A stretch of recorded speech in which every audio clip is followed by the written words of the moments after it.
Okay, I'd like to call the December meeting of the Historic Preservation Commission to order. Paula, would you call a roll? Alan Brown. Present. Neela Crank-Clements. Suzanne Broadbent. Present. George Massey. Present. Mary Jo Meacham. Klaus Ryman Phillip. Present. And Ann Zacharitz. Present. You have a quorum. Okay, thank you. I'd like to go over the procedure for the meeting. It's on the back of the front page of your agenda. The chairman will announce each case and ask interested parties to indicate their presence by raising their hand. Commissioners will discuss details of the case, calling on staff for details. Following this discussion, commissioners may choose to ask questions of the parties present. Interested persons may speak to support or protest the application. The applicant will be entitled to one brief rebuttal. Interaction between applicant and protestants on the floor is not permitted. Persons speaking are asked to approach the center podium one at a time to introduce themselves by name and address, and if you would, sign in, please, and to present their position as succinctly as possible. The Commission asks each speaker to limit his or her remarks to no more than 5 minutes. Following the public hearing on an application, the Commission will take one of the following actions. 1, approve the certificate of appropriateness. 2, continue the proposal. 3, deny the proposal with prejudice, which means the application may not be resubmitted for at least 1 year unless the Commission determines that circumstances have changed. Or 4, deny the proposal without prejudice, which means the applicant may reapply at any time. When an application has been approved and after a 10-day protest period has expired, the Historic Preservation Officer will mail the CA to the applicant. City construction permits cannot be issued until the CA has been issued. Contact HP staff for final design review inspection or to withdraw items that will not be completed. And finally, any person aggrieved by any decision granting or denying a CA may appeal to the Oklahoma City Board of Adjustment. All appeals shall be made within 10 days of the Commission decision by filing a written notice of appeal with the clerk of the BOA. Okay, with that, item 2 from the Office of the Historic Preservation Officer, Katie. Tomorrow morning, we'll be having one of our trainings for realtors. They get continuing education credit. George and I and Gigi Faulkner, that used to be on Downtown Design Review Committee. So we've been offering those for about 4 years now, and we did an abbreviated version of the workshop at the realtors luncheon a few weeks ago, and that was really well attended. So just excited to have that opportunity to connect with that part of our kind of professional world. And then January 25th, the Planning Department will be holding the training that it's for all of our design review and other commissions, committees, and boards, Arts Commission, Planning Commission, Board of Adjustment, and that'll be about a half-day event, and you'll get more information about that in the future. Okay. Let's get all these agendas. Any questions on that? Okay, let's go on to acceptance of the previous meeting minutes. And I was not at the meeting. So are any comments, corrections, or motion? I'll move approval of the minutes. Second. Okay, it's been moved and seconded. All in favor? Aye. Aye. Opposed? Okay, then the minutes are accepted. On to the code enforcement report.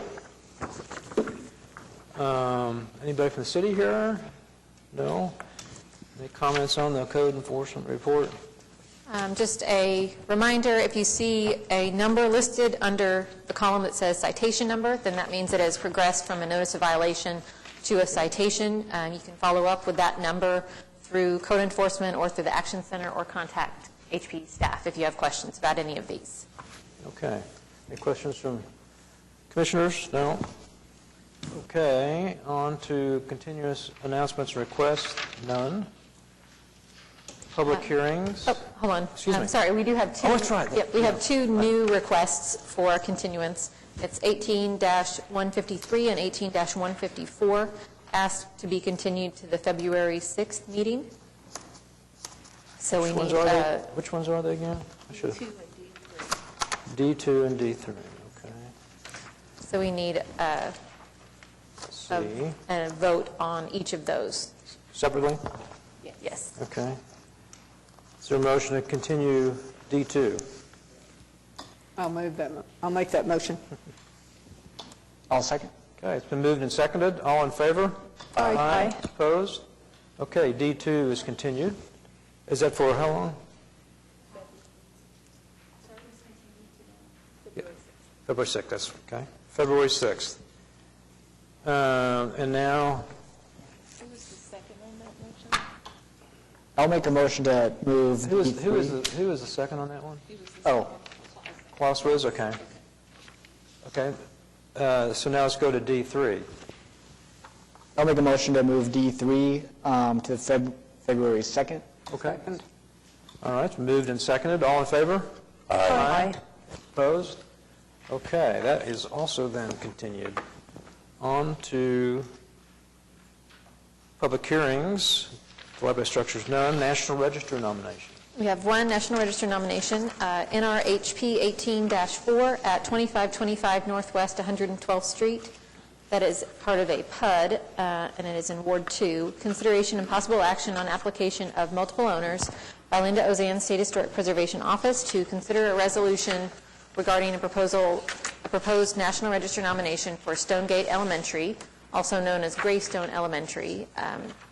And I'm sorry, that says Historic District, but it's just for the individual property at 2525 Northwest 112th Street. Oh, yeah. And the property is significant at the local level for both architecture and history.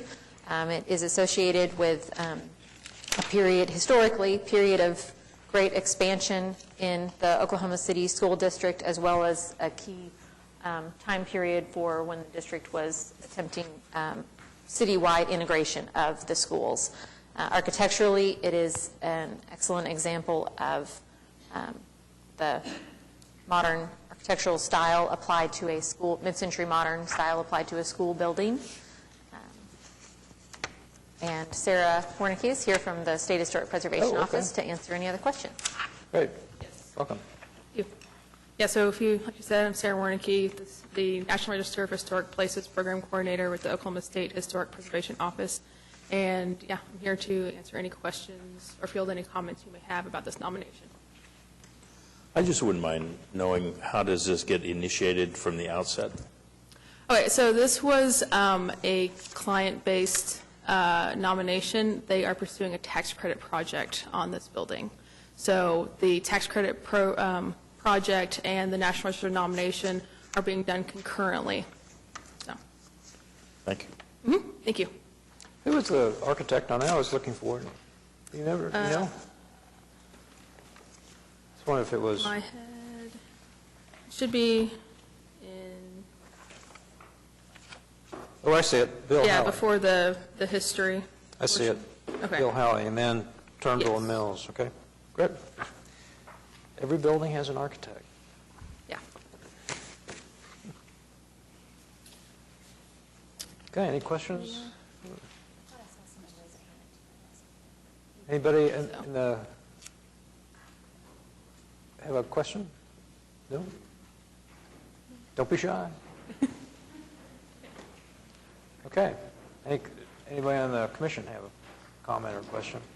We're starting to see mid-century modern now. This is one of the first ones. They're starting to become of age, so. Yeah. Yep. Okay, so, So, yep, we'll need a motion on that resolution. okay. Which is recommending to the city council. They'd like to do that? I'll make a motion to recommend approval of NRHP 18-00004 to the City Council. And adopt the resolution provided. Correct. To adopt the resolution. Second. All right, it's moved and seconded. All in favor? Aye. Opposed? All right, it's Thank you. been recommended. Thank you.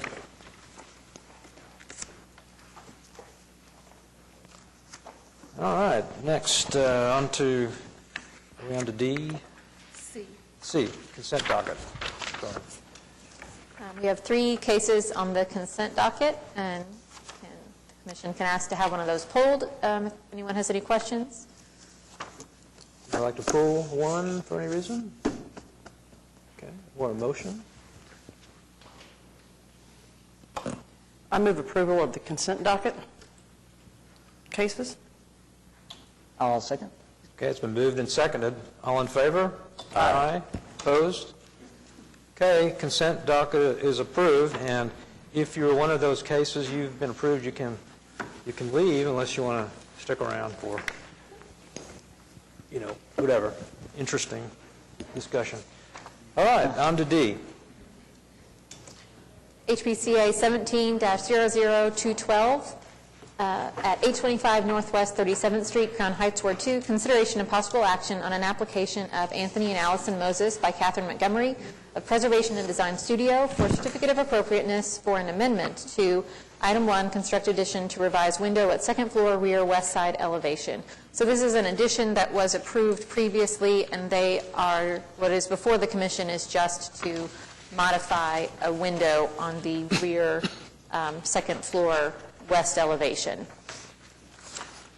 What was there?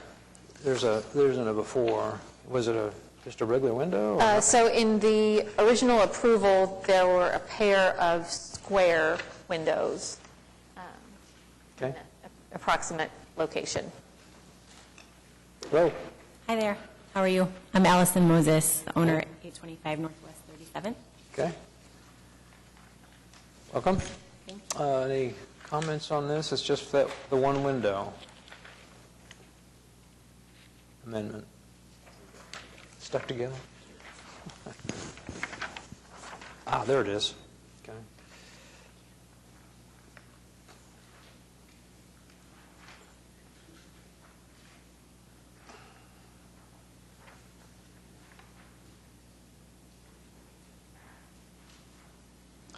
Okay, any comments on the new window? I'm just curious, is it just a matter of availability of the windows, or is it for that size, or is it what's happening on the inside? I guess what prompted the... We're just hoping to let a little bit more natural light into the bathroom.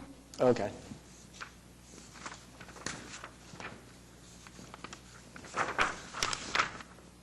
I don't... It's the shower there, correct? Correct. Yeah.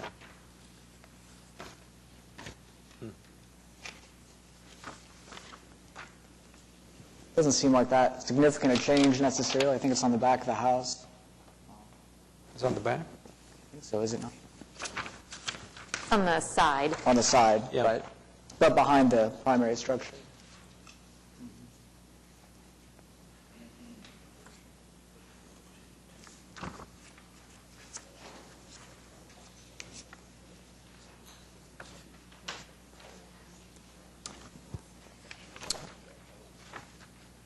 I just one question, because a horizontal window is kind of different than all the other windows. I wonder if that could be a divided light window. Rather not put a divided light. Rather not. Okay, just thought I'd ask. All the rest of them seem to be, so. Any other comments?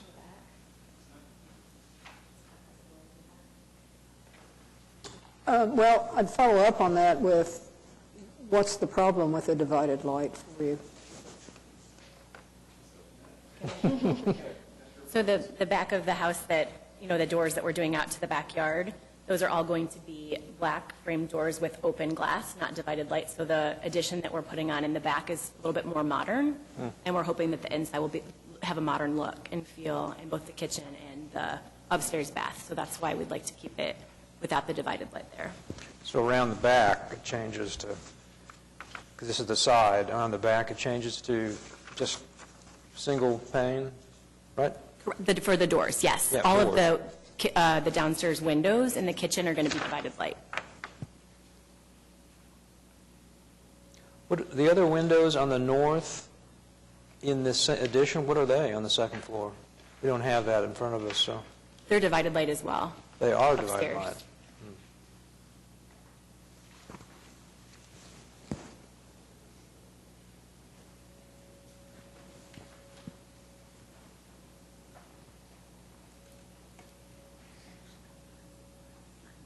Actually, it looks like on the handout we just received, it looks like they're going to be double hung windows that are not divided on that west elevation. Those have been, so if you'll look at page 5 of 6 in your staff report, that's the Change. current configuration of all the windows to divided light, and then the one remaining to be, so those have all already been approved to be changed to divided light windows. And then the remaining window that wasn't part of that amendment to the CA is the one at the rear second floor, or rear back end of the second floor. So this was the original approved addition with Right. windows. Okay, Yep. gotcha. Looks like they changed size, too. They went from 3 to 4.2, okay, taller. If I could follow up, yeah, I heard you say that the ones on the back were going to be the not divided light, but I didn't hear exactly what your objection is to having this one divided light when all the other on that side are. The windows are all divided light. The doors downstairs, we have a big sliding door in the back, a very large door that will open up fully. And then there's side doors on either side of our fireplace that are all not divided light. And then upstairs, I personally think it's going to look better inside to have tile and just see a clean window where we can see potentially the tree that's there and not have the little teeny divided lights. From the inside especially will look much better. And I don't think from the outside you're going to see it. And if you do, it's also on the addition, which I understand that you'd like to separate the addition from the historic part of the house to show distinction. Yes, but all the others are divided light. That's the odd part. If the original proposal had all non-divided light, and now this one has a mix, so we're trying to figure out the logic. And inside the I think it's bathroom... maybe the size, because it's a totally different sized Shape? window. Different shape? It's a horizontal window. I will say maybe if it was the same size and shape as the new divided windows, maybe, personally, maybe it'd be more important to have it divided to match those, since it is a unique size and shape. It already kind of stands out on its own. So I'm not sure if it's, since it's not the same window. Yeah. It's fixed also. And the other ones are casement windows. Okay.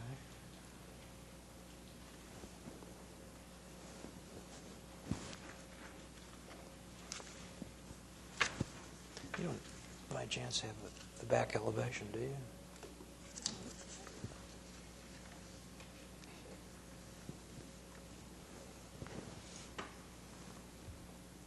It would be kind of nice to see if this is west, North. maybe north elevation as well. And, Katie's looking for it. oh, is she? Yeah.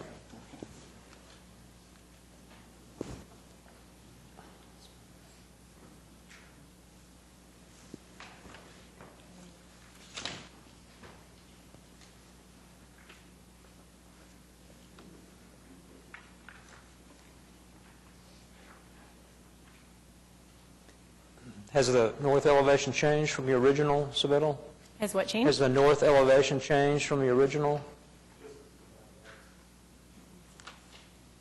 Could you step out? I didn't hear what you said. Ken Ochman, 616 Northwest 21st Street, Preservation and Design Studio. I'm the architect. The only change on the north elevation is the upstairs windows changing from 1/1s to, I believe, 6/6s. So these are And I'm passing a copy of that down Okay. from the file. George, My apologies, we see should it? have included that in the in the I staff didn't think report. about it either, Katie, so. And that, just to be clear, staff administratively approved the change to the windows with divided light because those were consistent with the other windows on the historic structure. Right. The only item that we didn't administratively approve was this one window. Right. So this would be the only non-divided line, except the ones next to the door downstairs. Alan, do you feel if there were two panels in this one instead of just one big, I would don't that? know. I was offering- saying with the others, thing. Are you amenable to at least considering the divided light windows, or are you pretty much committed to this If I one? need to consider it, I will, for sure. Okay. Yeah, Thanks. for sure. I think it will look better without it, that's it. One consideration is it is in the shower. I don't know if that's a, you know, It may not be as clean. well, you know, I don't know. Seems like that would be less, a single pane of glass would be less maintenance. But the exterior, I think it's a different shape, so I don't know. No, just, well, it is towards the back of the addition. It is behind a pecan tree. So, and the sight lines on these houses are really narrow, so. How are you regarding the privacy issue for the bathroom? It would be some of their opaque. The sill of the window is like 5 feet. I'm sorry? The sill of the window is at 5 feet. Oh.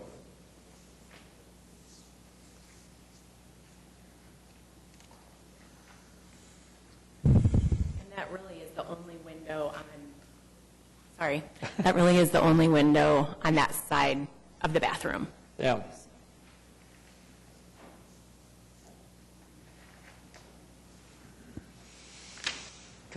Does somebody have that elevation? Yeah, I'd like to see it again.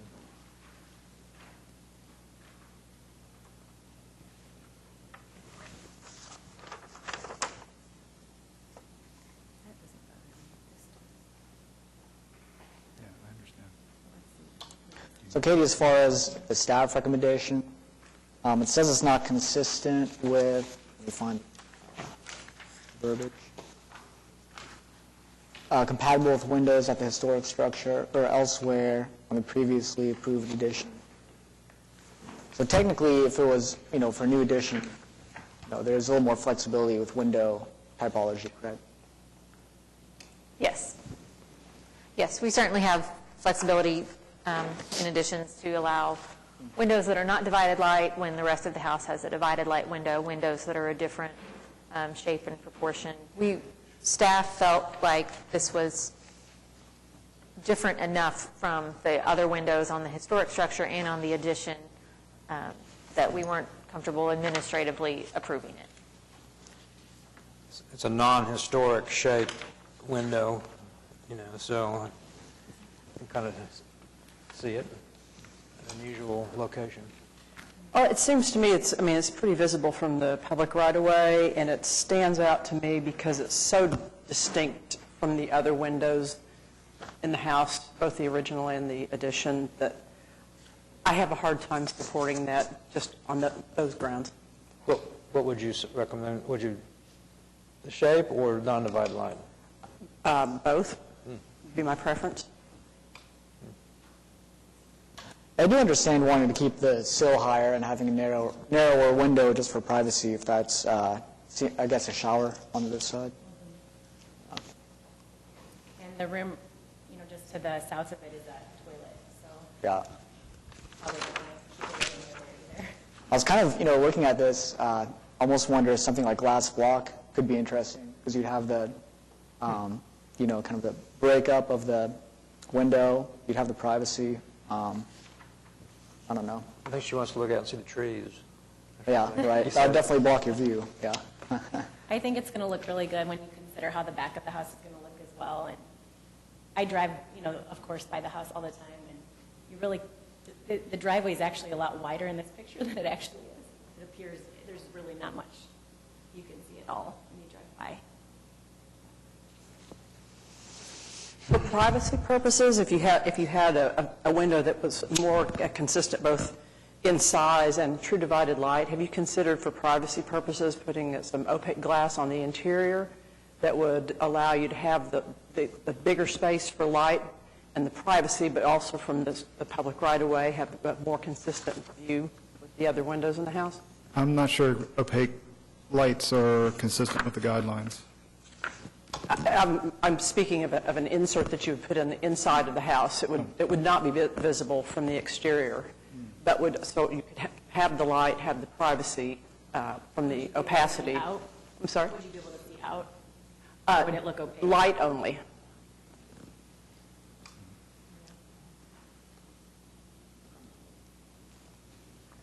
In my old house, I had a skylight in my bathroom, so I like that kind of. Skylight. Could that other rendering we sent down, could that come back? I don't got, see that one more time? This one? The one they just, Yeah. with the addition. Oh, yeah, I already passed it down. The north elevation. Yeah. Thank you.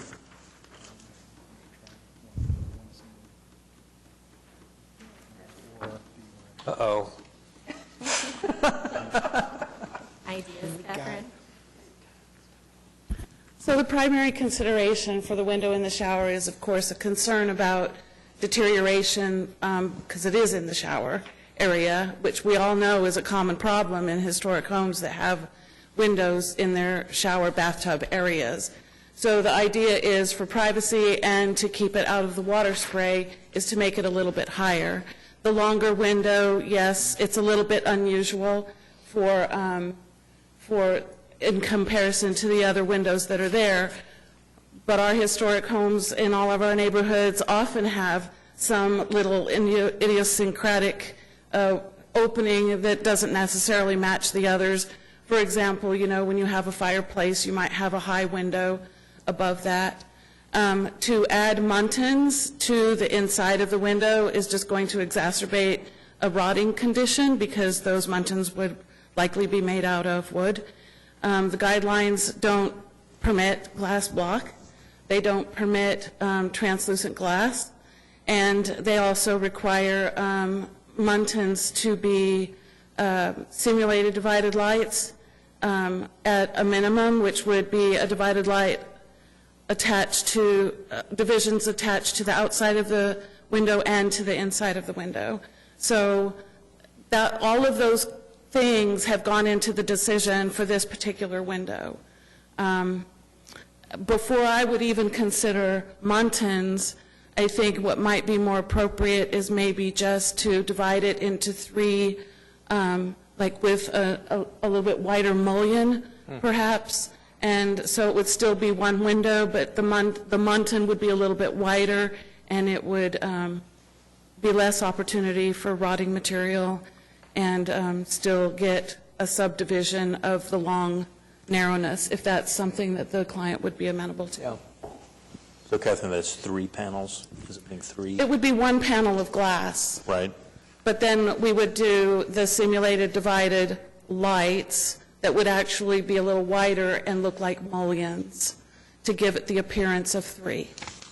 And it's on the inside or on the outside? Well, technically, the guidelines require those on the outsides and the insides. It would look a little bit funny if you looked through the glass and saw the glue for, you know, the simulated divided division on the outside. So, you know, at a minimum. And, you know, maybe we could use a different material instead of wood on the inside so that it would be less, and then you wouldn't have an entirely divided light, but you would have something that might have a little bit more acceptable proportion to the commission.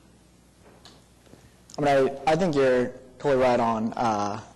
You definitely don't want the sill too low. You know, water builds up, and you get. You know, I've definitely seen that be an issue. And houses do have kind of idiosyncratic, kind of, you know, one-off, you know, random window based on use on the inside, on the outside. That's a tough one because, you know, all the other windows are divided. Again, I think because it is different, I think maybe you could have an exception for this one.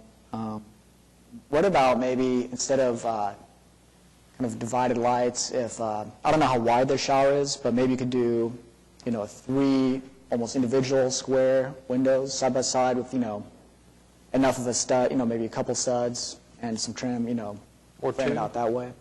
Take the 2 that were shown before and put them next to each other? Yeah, something like that. To get, you know, just to break up the size of it, I guess, without having any real divided lights. And you'd still have a full pane of glass, you know, you could look out. So to have 3 windows, of course, is 3 times the cost of 1 unit, and that's a lot of framing.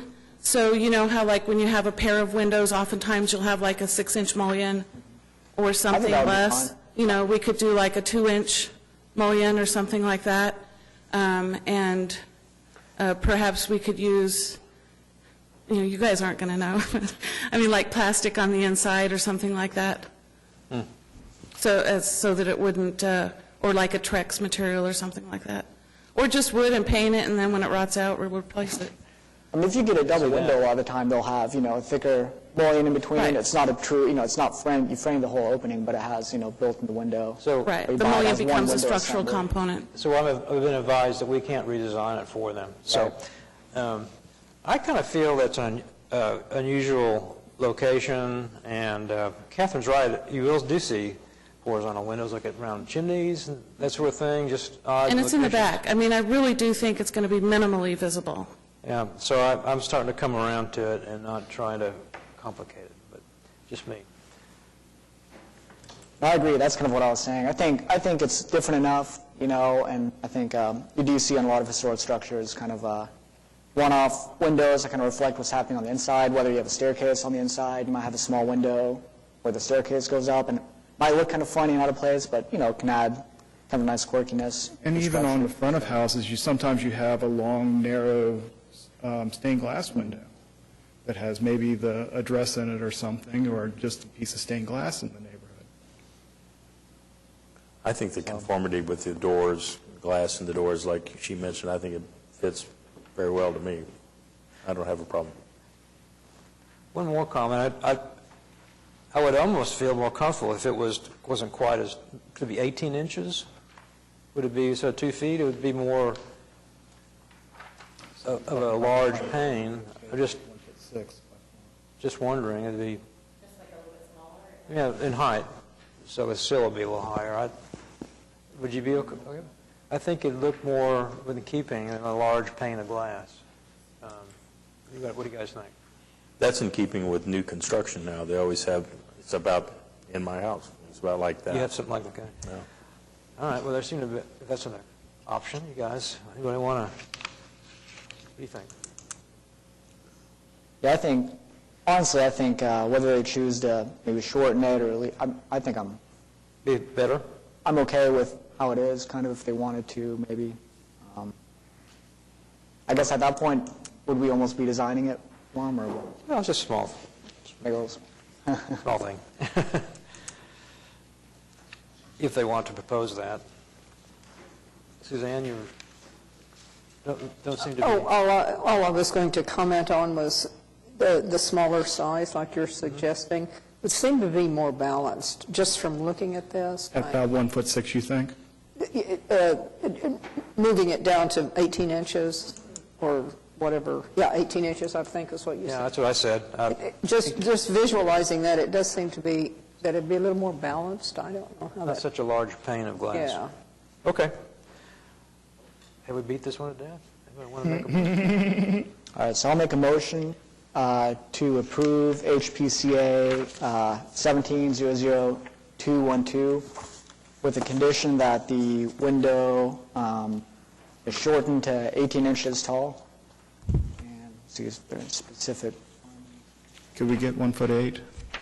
1 foot, I'm sorry, Can we get 1'8", 20 inches? as opposed to 18? Is 2 extra Is that a inches. standard size or something? Or I don't know. you just made that up?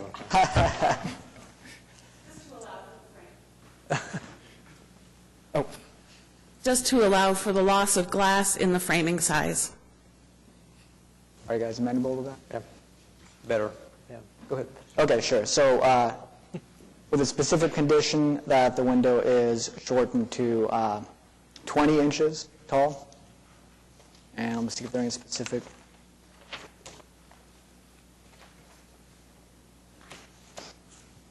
So since the staff report recommendation was to continue, if you want to look at those findings and kind of say the inverse of those Right. findings, that would be helpful. With a specific finding that the window is unique in size and shape to the other windows and therefore warrants having a different style. And the location. And location is, Yeah. is towards the back, so it won't be as visible. Okay. Unique circumstance. Okay, is there a second?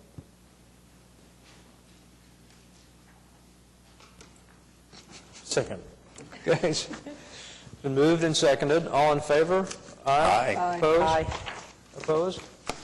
Okay, it's unanimous. I thought I heard it. one nay?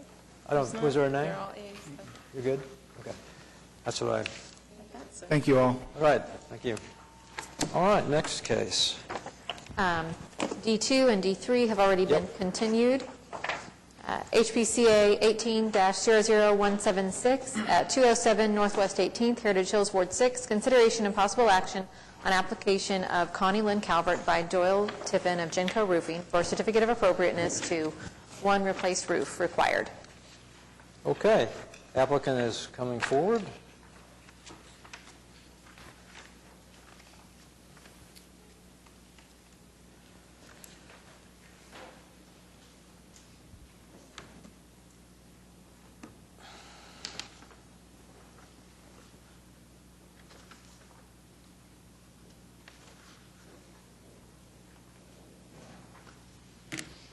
Hello, I'm Doyle Tiffin with Genco Roofing. Okay. I represent Mrs. Calvert. As indicated in your staff report, we were in the middle of removing the roof when we were cited with a code enforcement officer. The roofing material is obsolete, no longer manufactured. We had planned to put, and already bought and purchased, Ms. Calvert purchased it, Decra roofing in the same similar profile. Not exact, but similar. Along the way, we tried to appease the commission through administrative ruling. So we did find some historic ridge material you see there, and attempted to mount it to the Decker Ridge. The Decker Ridge is not, it's high profile, but it's not historic like what you see there in the picture. So I'll field any questions.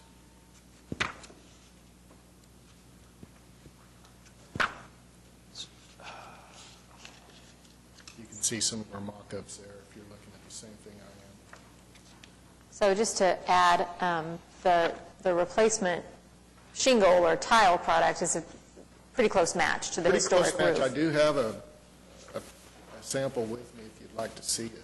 I also have some pictures of the system mounted on another roof, if that would help. And then what you see there on the presentation are the end That was the pieces. original roof terminals. Yeah. Yes. You guys want to look at this closer? Anybody want to see the? Yeah. So these end pieces are the ones that are going to be, would be very difficult to, they're Yeah, I'm not certain replicate. that it would, that the new system would be warranted by DECRA after we do that. I'm fairly certain I could seal that, but again, it's going to cost a lot more money to try to create something close to historic. And I apologize, we were kind of caught with our pants down. I'm ignorant of the ruling. Our company's done quite a lot of tile lift and relays in the neighborhood, but I wasn't aware of the historic tin roof. And I also apologize, as a new owner, it's absolutely my intent to live in this neighborhood for the purpose that we protect the historical. I moved from Nichols Hills, which does not do that. So Linda called, and we're glad for that, and this won't be an issue again. But not to suck up, that's just, I don't want him to take all of the heat. Well, it's never our intent to flaunt the rules. So you would use this system, but with a different cap on the ridge? I never have before. The ridge, we've always used the Decra roof tile ridge, which is high profile, but it is not near as elaborate as the historic ridge. But you are proposing it for this?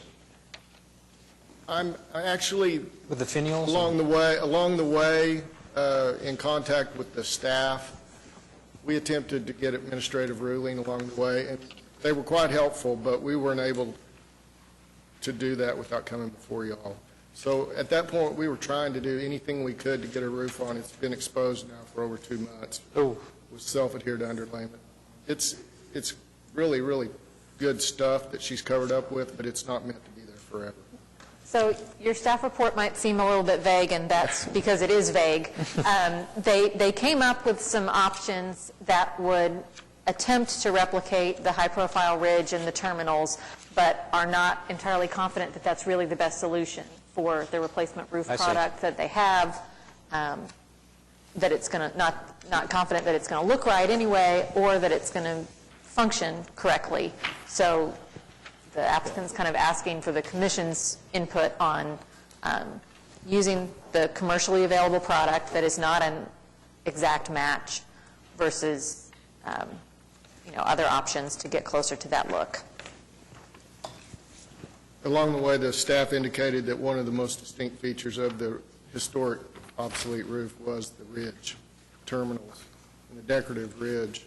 So that was our attempt to do anything we could to appease the commission at that point. Upon purchasing this home, currently, the metal roof is not insurable. There's a $20,000 deductible on it. I'm sorry. The metal roof currently, I'm Connie Calvert, by the way, the new homeowner. Excuse me for not introducing myself. Did you sign in, ma'am? I'm sorry? Did you sign in also? Yes, sir, I will. Okay, good. Just make sure. So the metal roof on the home is not insurable as it was. There's a $20,000 deductible. There's no hail protection. It was extremely damaged, and it was my hope to spend the money to make it, rather than just doing composite or something different, to be as historically relevant as possible. And so I selected this material. It's not the least expensive, but it does have a better environmental energy efficiency. The hail rating on it's very, very good. It lasts for a very long time. It looks similar to the home at the end of the street, who I believe is the neighbor's home. I'm not aware of their number, their house number. But it was my hope to come into the neighborhood, as I stated, and protect and preserve. So we selected this material, which is much nicer than just a composite, without realizing that the ridges were an issue. And again, I apologize for that. So I'm open to suggestions in that regard. I'm a little worried about adding ridges and having it affect my insurability once again, but we can certainly discuss it. So the original roof was a metal roof. Mm-hmm. The original roof, But that was not able to be replaced in kind, or too expensive, or what? It's obsolete. That Obsolete. material hasn't been produced for Okay. a very long time. So that was ruled out. Yeah. Okay. Well, the manner with which it had been repaired at times. So the owner prior to me, Dale Schmick, like I said, he just carried a $20,000 deductible on his, he just didn't insure it. But the repairs that were done actually caused greater leaking. So we had quite a bit of leaking in the home. You can see where it was stepped on. Yeah. So. I believe the correct term would have been probably a cash value on an 80-year roof. On your insurance policy, it's already depreciated completely out, so virtually you have no policy on the roof. They insure the rest of the house. Suzanne, do you have a comment? well, Does that just a make couple sense? just a couple. Ms. Calvert, first of all, congratulations on purchasing this beautiful house. Thank you. I love it here. And good. But my neighbor, a few years ago, had to replace his metal roof that is a lot like this one, and as far as I know, he was able to do it in kind. Now, Mr. Tiffin, and I hear you say that it's obsolete and you don't think you can find it, but Did he get a hail insurance rating on the metal? I'm sorry? Was he able to achieve a hail rating on the metal roof as well? I've It's never my had understanding occasion that to the insurance discuss that with him. He may not have thought about it. I don't know. It's my understanding they won't do a hail insurance on a metal roof. So. I'm not aware of any manufacturer of that. We did find at one company, I believe on the West Coast, I think it's in the Seattle area, that can reproduce anything, but about 450% higher than this roof. It's very, very expensive, and that was just material only. Approximately, I think if I did the numbers right, approximately $65,000. And she's got about $13,000 in material on this one. So, considerable. Yeah, well, I'm sure my neighbor didn't spend that kind of money on his roof. But I mean, I don't mean to confront you on that necessarily. It's just that in fact, we've got two neighbors that have the metal roofs, and both of them have actually done some work. One of them Is it of the same tile estimate? Well, I can't tell you it's the very same, but it's certainly the wavy and the ridged and. It's meant to simulate a clay tile roof. It is. That's what it's all about. The Decker roof is 24-gauge steel, as opposed to that was tin roof, is what that was. Had really no impact rating at all. It had several, we got it this close a color, we picked a color that was pretty similar to this one, because there's about 3 coats of paint on the old roof that was up there. I've seen a lot of bad roofs. This one was in pretty bad shape. It's like it's been walked on. Yeah, and this roof is walkable that we plan to install. I know the stone coating kind of looking at a shingle sample up close is the worst way to do it. The stone coating is meant to take away the shine associated with metal roofing, so when viewed from the ground, it doesn't shine like tin roofs. It also gives it a little bit of variation in tone, a little more natural look. This is not a cheap system.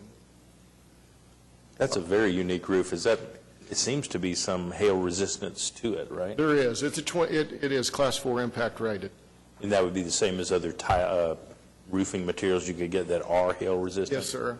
She should be able to get, depending upon the insurance carrier, most of them offer 25 to 30% annual premium discounts for a Class 4 impact rating. Oh, you should investigate that. I did. Oh. I paid my insurance premiums. It wasn't fun. So. Yeah. No loyalties.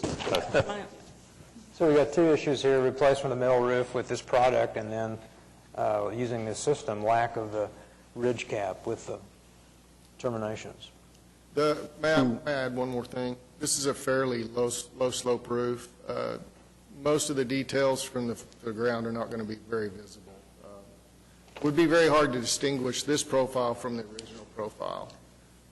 The thing you'll probably notice more than anything is the lack of terminations on the corners. Yeah. I don't know what else. This company ought to make those terminals. I would be contacted more them? inclined to include just the terminals on the corners at the bottom of the hips than ridging the entire thing, because I do have to paint them and granule coat them to match the Decra system. So you make them out of metal?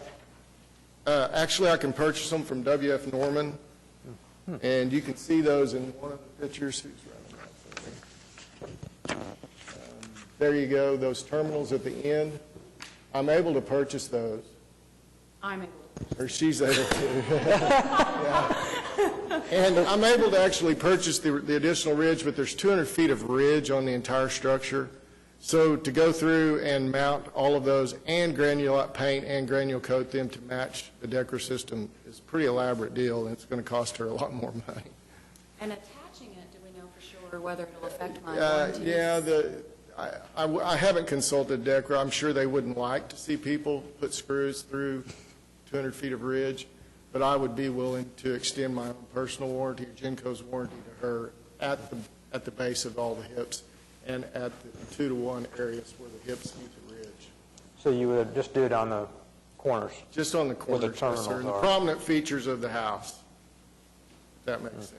And there on the salvage, you'll see that's the original piece that was pulled. So they did a very nice job in trying to save those as they pulled them. Yeah. They were really damaged even as they set, but we do have those as well that could possibly be worked on. I think for aesthetic purposes, I would prefer to put the new ones Okay. back up there. But Okay. I trust Okay. What do you guys think?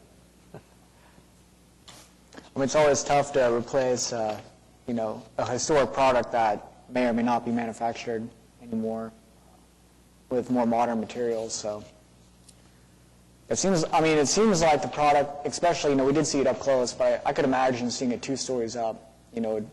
I could imagine it resembling the previous roof, to a degree. yeah, again, it was never our intention to even be in this situation. We just So I'm kind of wondering on the I'll be tin back, roof. though. We've got other stuff to do. I know how to do it now. On the tin roof, it seems like it was pretty fragile, honestly, if it's that easy to break down if you're stepping on it or if hail hits it. Yeah, that was probably numerous hailstorms over the 80-odd years that it's been installed, plus contractors walking on it, attempting repairs. Really, the only way to repair any of these roofs is to lift and replace the underlayment.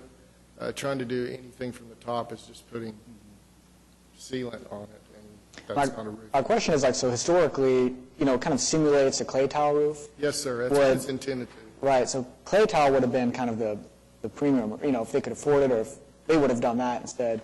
Tin would have been kind of an affordable option, maybe a lighter weight option, or... You know, over the years, almost all of these have disappeared. You won't find these very often. We still see some of this ridge, or most of the time when they took this off, they did a composition roof install, and they might have salvaged the ridge and installed that. You see that in the neighborhood some. See the ridge attached to a composition roof. Yeah. I've seen that, yeah. Yep.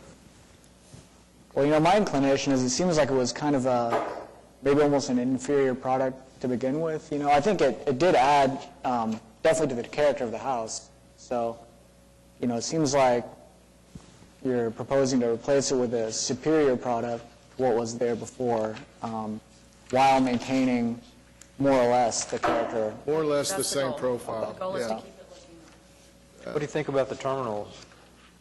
So I'm a little confused on this. So by that, so I understand you have the ridge, kind of those metal ridge caps. That's what you're referring to as the terminals, I guess? No, the terminals are at the Terminals are at corners. the very bottom. Oh, right at the edges? Yes, sir, and Okay. at the points where the two ridges come together, the two hips and make a ridge. You Yeah. can't see them in that picture. Back one more, maybe. I know it's artificial, of course, I guess any shape is, because the original tin is emulating a clay tile, so Right. what's authentic? I don't Right. know. That's kind of my So now point we've got of this it. other that's trying to imitate a clay tile. Yeah, that's kind of what I thought after going through all that. I thought, are we really reproducing anything original anyway?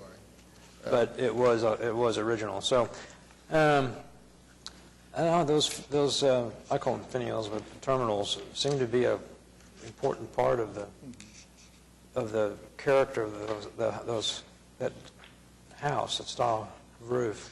So I guess what is the proposed termination on those ends? Where you wouldn't have the terminals? You just have like a ridge cap that comes down to the end? Did you get a copy of this? Did I you don't see that? I haven't seen It's in our packet. So I I'm not think certain it's- That one's probably, That's when I just ran copies because I thought it was a more clear representation. There's something I don't in know our if you have it packet. or not. Oh, was it? Can I approach the?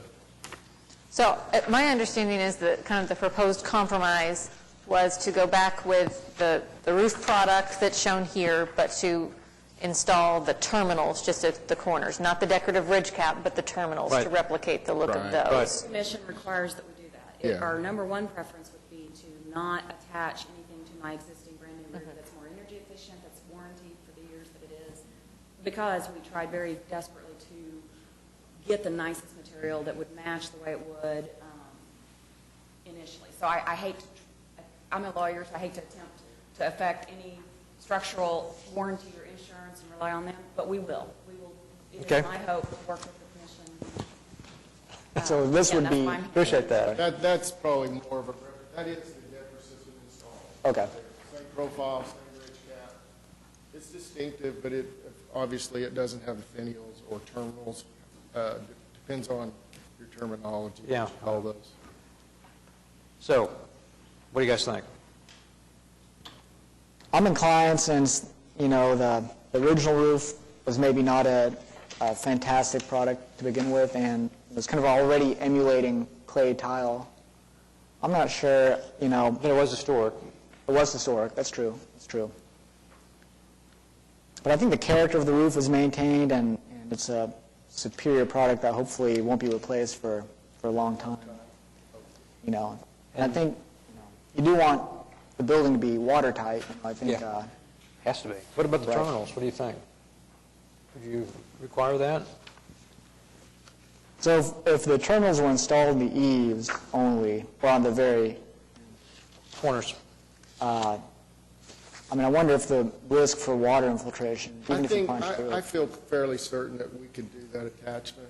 We probably would attach them minimally with rivets or grommeted screws.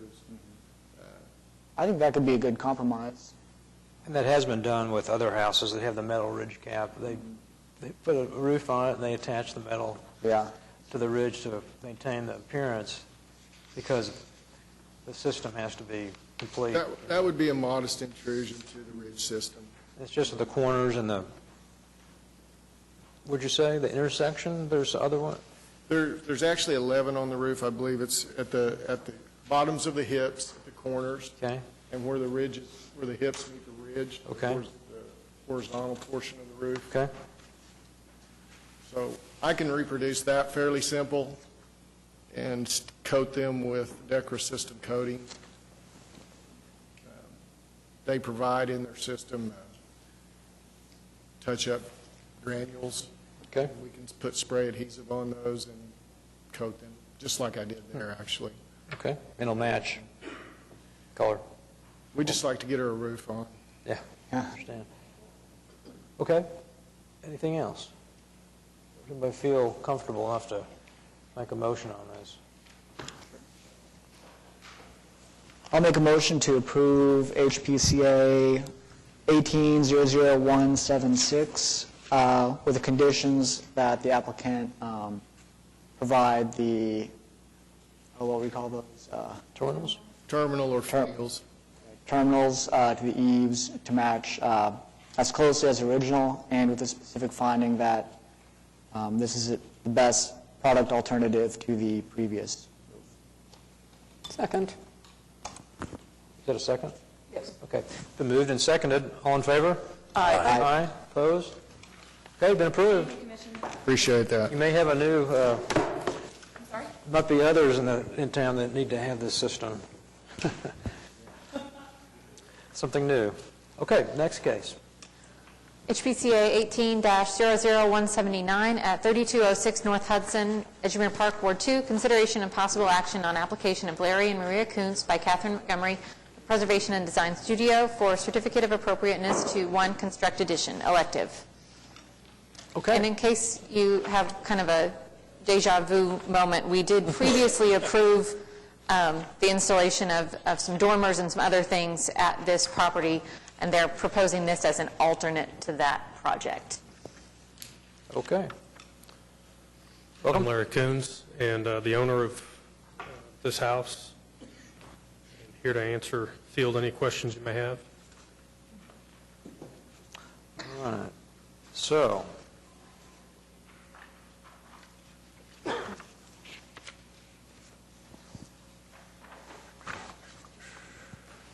saw something here.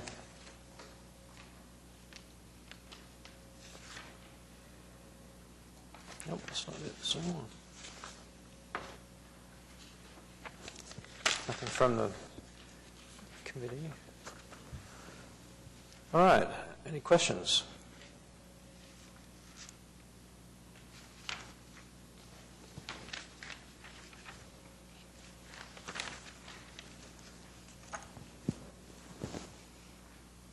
How many square feet is this addition?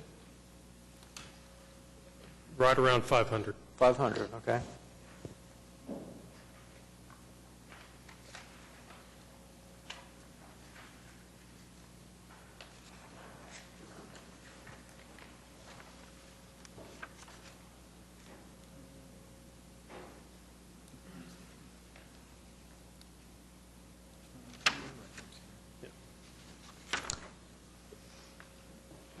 This is a long addition.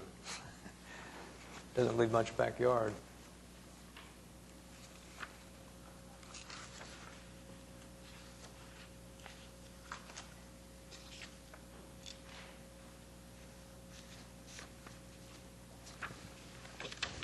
What did staff?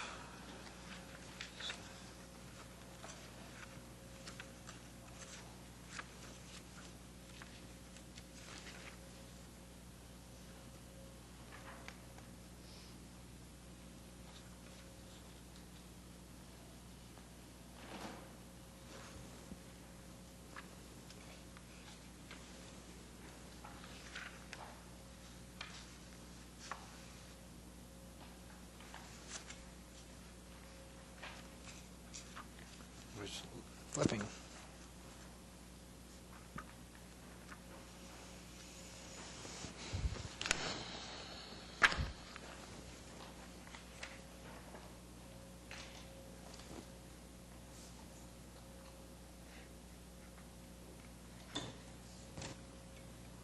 Well, the staff has some significant points about wall-to-window ratio, and the building materials have you'd had some discussions with staff about alternatives, and you've looked at those, or Well, where are we? the building materials will be the same as the existing house. Brick, with stucco, and a little bit of wood trim. I believe the staff's problem was a little more stucco than is ordinarily seen on houses in this area, and maybe on this house, too. Is that accurate? Katie, did I read that correctly? That is accurate, and the wainscoting design is not something that we typically see on historic houses or necessarily on additions either, depending upon the locations. The wall-to-window ratio is most problematic on the north side. That's where it'll be most visible from the street. Which side? The north.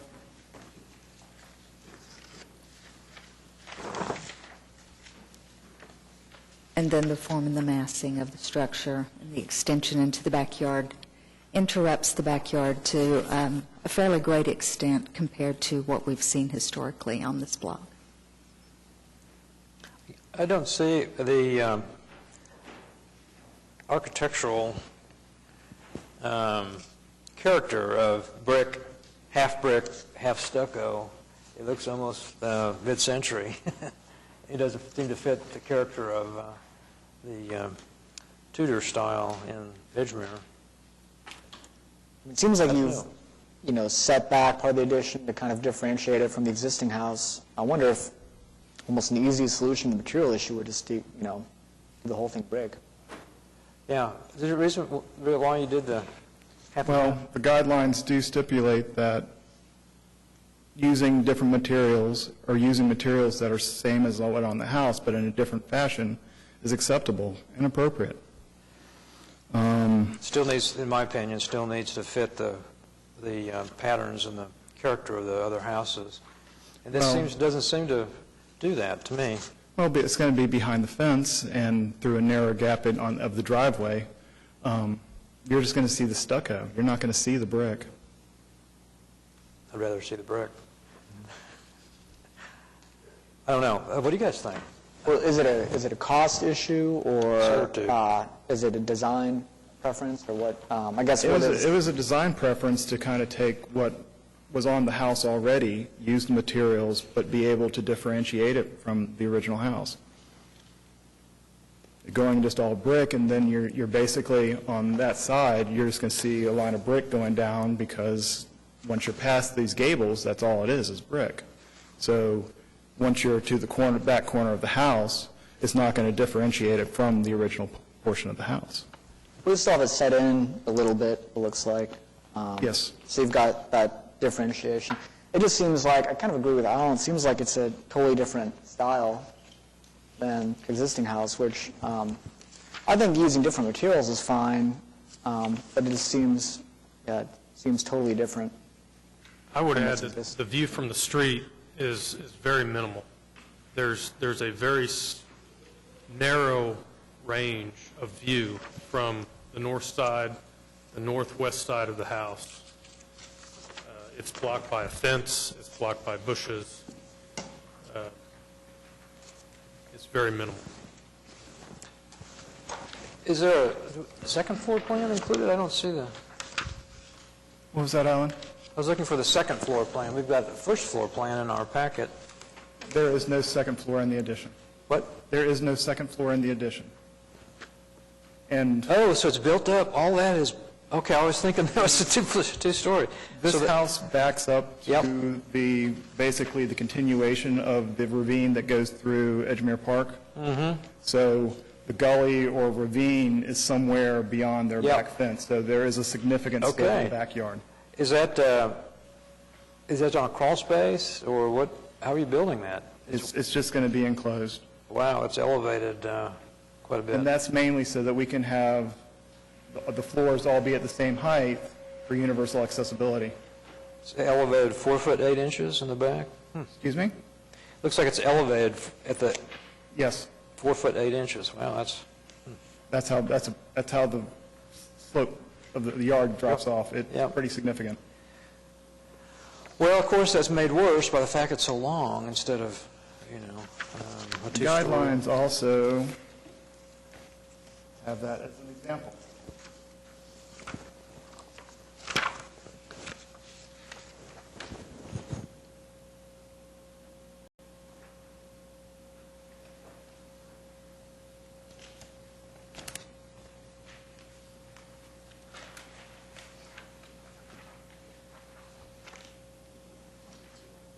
What are we looking at?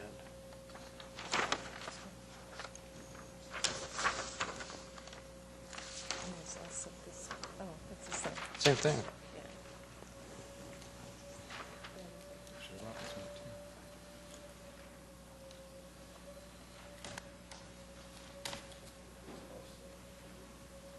I'm sorry, Paula, one more.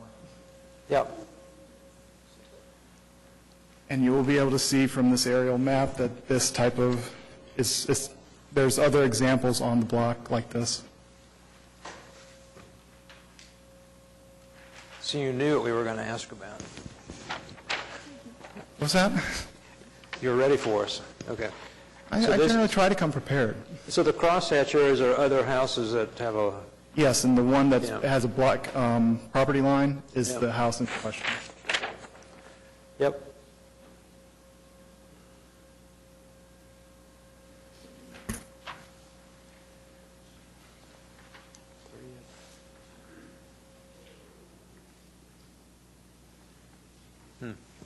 To just clarify what this is addressing and what staff's concern was that we raised in the staff report is that, the drawing that's in the guidelines shows a house and it's showing an offset.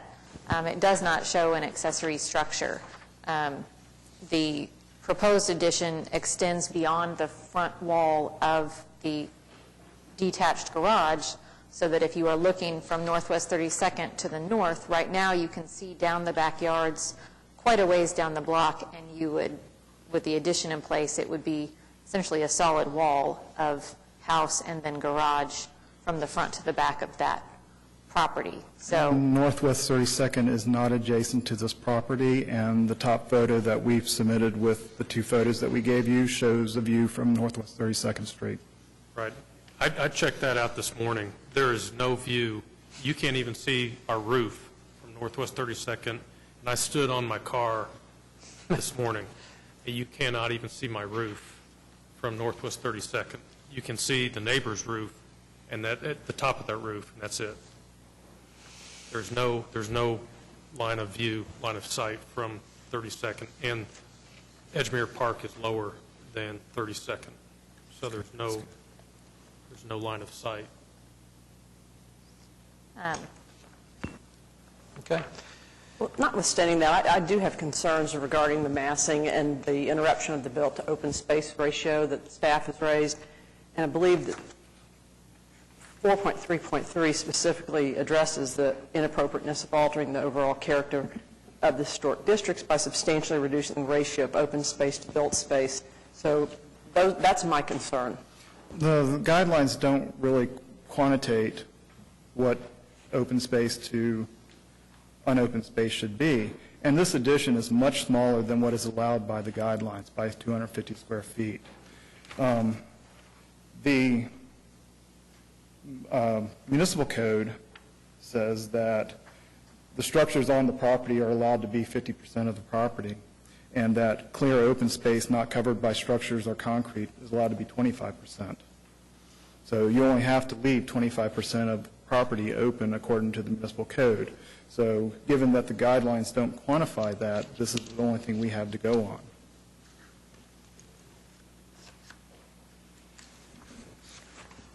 I think that based on the National Register nomination of the district itself, I think that directs us to consider open space for specific neighborhoods. This neighborhood in particular was touted as a very unique neighborhood that was built specifically to take advantage of parks and views and open space and that sort of thing. And so even if we determine that this particular structure is in fact appropriate, is in fact consistent with the guidelines as far as materials and that sort of thing, that we do have to consider that the open space is an issue, that possibly tucking this addition closer to the structure itself might be more appropriate to the form of this house for this block, for this district. That is not necessarily the case. The commission is free to approve a form that is 100% differentiated from this structure and its original design. However, that is not necessarily the most appropriate thing to do for this structure. And so I hope that you will consider this structure, this block, this district, when considering the form for the addition to this house. The other consideration we had when making a long structure like we did was the 4 historic openings that we are leaving open on the back of the house. Yeah, I assume that's a bedroom to the south of this addition. Is that right? So you would be blocking the bedroom window. Is that right? No, if, can you go to the back view that we have on the, there we go. So it blocks those 2 center windows. No, the addition that we have designed blocks none of those windows. It doesn't cover them, but it's in front of it. Yes, so the 2 small windows of the bathroom would be covered. One would be by the awning of the stairway going to the entrance. Right, and to the left is a bedroom. But the 2 large windows at the bedroom and the 1 bathroom window would still be outside the awning, or outside the eave. Well, I understand why you did it. Lots of people do like a second, try to do an attic conversion to get more space. But the other thing is there's a lot of blank wall on the west and on the east.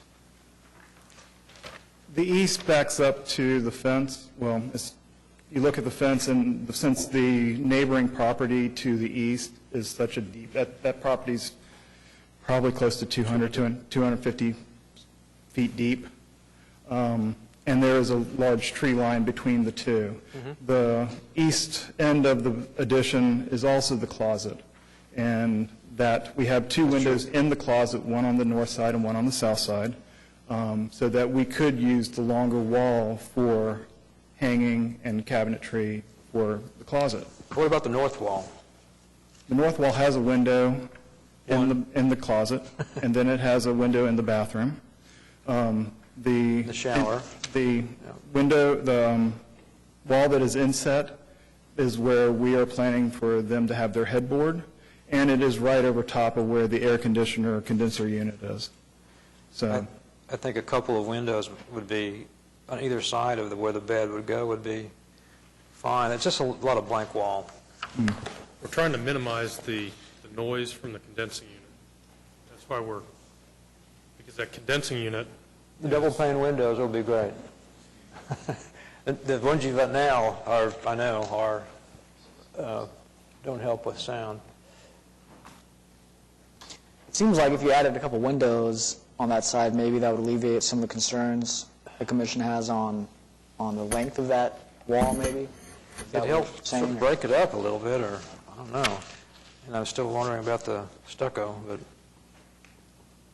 the other side of a brick wall in the back that would be so tall might be a little oppressive. So maybe, I don't know. How about a single window on the north side in the bedroom? In the bedroom area? that would be at the east end of the inset. Yes. East end of the inset. Okay. That might help a little bit. They're talking to the right on the elevation. Is that right? No, left. Yes. The left. So the inset is where the HVAC unit is, and so we would go to the opposite end of the inset and put a matching window.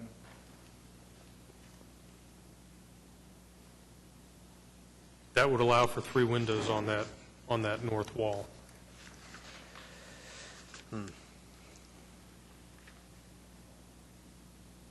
So would that be another window in the bathroom, but nothing in the bedroom area? Well, So that the window would be in the bedroom area. It would be, okay, on the inset. There is a window in the shower Yep. and a window in the closet. Yep, I'm still trying to figure out what this third one is.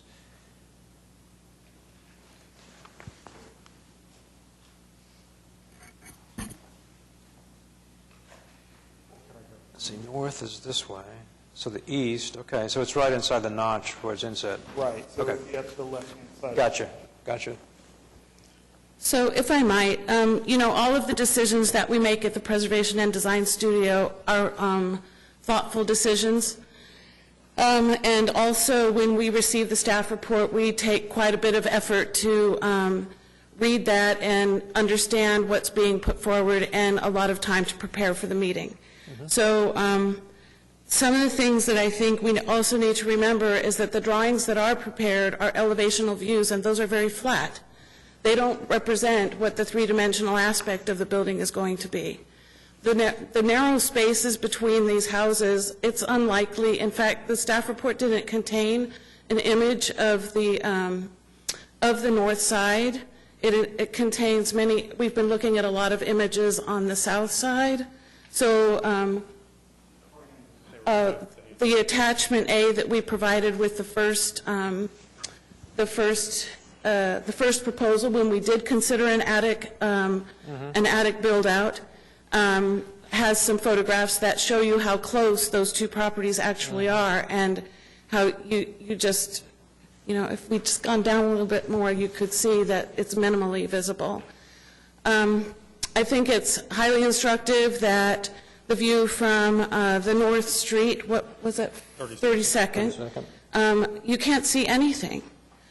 And I think what Angela's point was, could we talk about this, is that it's not looking for 30 seconds, looking from the backyards to the north, and conceptually, the neighborhood is designed to be able to view the park. Now, I live in Edgemere, and I can't because everything's so overgrown, but that's what she's talking about, having open space. Well, it's just the relationships between structures, that there's a separation of space between a primary structure and an accessory structure. And to have an addition that goes all the way back and beyond the front wall of the garage dramatically alters that relationship between structures, not just for this property, but for the properties around it, where now you're going to have backyards to either side that are looking at wall all the way from the front of the house all the way to the back of the garage, instead of being able to look across the yards and down the fences.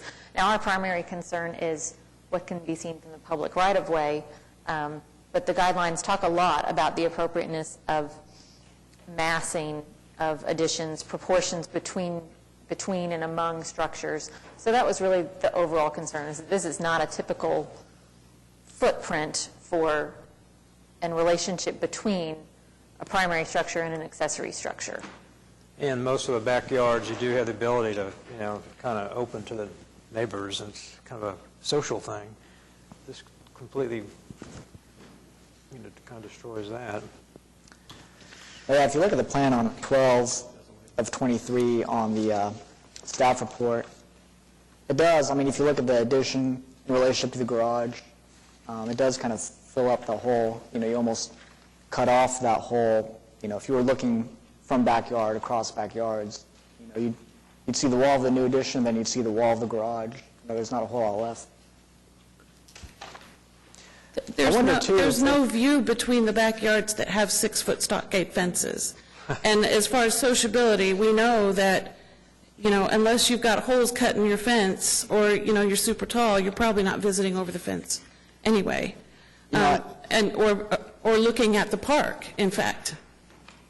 You're somewhat limited, I guess, because of the way the driveway is configured, but I do wonder if there's a way to make it a little bit wider and shorter, then you wouldn't have to deal with as much of the drop-off, maybe, too.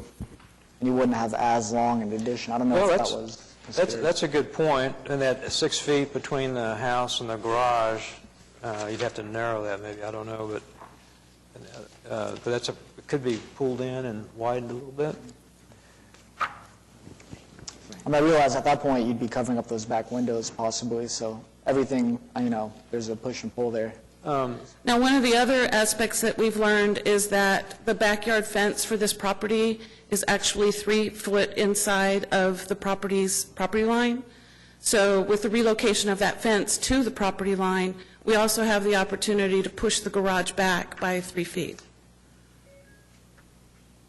which would help with that. So you're thinking of maybe Building a new garage? building a new garage? Well, the garage has already been approved. Oh, it Oh, it has? has. Okay. Yes. The demolition of the previous I can't remember. There it is. garage. On page 12, there's the new garage. Okay, so that's at CA 18-00117.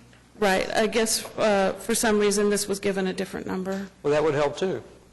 You could push the garage back so it didn't have that. I mean, we're keenly interested in doing that, but we wanted to approach, we were already headed in this direction, so we didn't want to throw in another thing. So the garage has not been constructed, but it has been approved? That's correct. Okay. It's been approved, the garage has been demolished, and the land has been graded to get ready for it. Because frankly, it almost seems, and I don't know if the grade change has something to do with it, seems like there's quite a bit of room behind the garage that might not be utilized. Yeah. So if you almost push the garage back, There's usually an easement back there, a 5-foot easement. yeah. But But that looks more like it's maybe 15 feet. It's a 10-foot easement. 10-foot Oh, easement. 10 foot. Was it half and half? Okay. So that's pushed back as far as it can go. I would almost like to see continued and do some of these things, submit a new site plan, maybe with the garage shifted, maybe make it a little wider and shorter so it didn't go past the front of the garage, and look at some more windows on the north. I don't know. That's my thought, if you would consider that. Is the garage on page 12, is that where we're proposing to go now? You can see that, Catherine? And then move it back even further for what we're talking about? Is it page 12? Yeah. That's where it's proposed now, which gets, That's where it has been approved Yeah. for now. We have not made that proposal to move it back 3 feet yet. And is it in the same place proposed as, it looks like it is, same place as the current? Right. Yeah, so on page 12, the garage that you see there is the garage that was previously approved, and the fence line that you see there is the existing fence line. We've since learned that the property line is actually 3 feet east of that, and upon approval of this addition, it was fully our intent to come in and ask for a staff approval to move the fence and move the garage back 3 feet. At least 3 feet. was that easement? A mistake. I mean, I don't know. Who knows why the fence is where it is, except that our initial survey information has informed us that the fence is in the wrong place. Yeah. Quote, the wrong place. That's why I like to get a survey. Shows all that stuff. Would you be willing to look at those issues? They kind of all work together if we continue it for a month or so? So what we're talking about is the garage, moving that back. I think, the issue that Katie raised, and I think we're all kind of struggling with, the back of the addition goes past the front of the garage. And if the garage was moved back and the addition was a little bit shorter and wider, maybe, you could work those together and make it such that it didn't have that massing we're objecting to. And then the other thing was maybe some north windows to break up the blank wall that you've got. So right now we've got 2 windows on the north wall. I'm not trying to read it. Those are my objections, and I'd like to, if you're willing to study that and come back, can we take? I know there's some questions on materiality too. I mean, you're welcome to resubmit it with the same materials, but maybe see if there are any alternatives that you'd be comfortable with as well.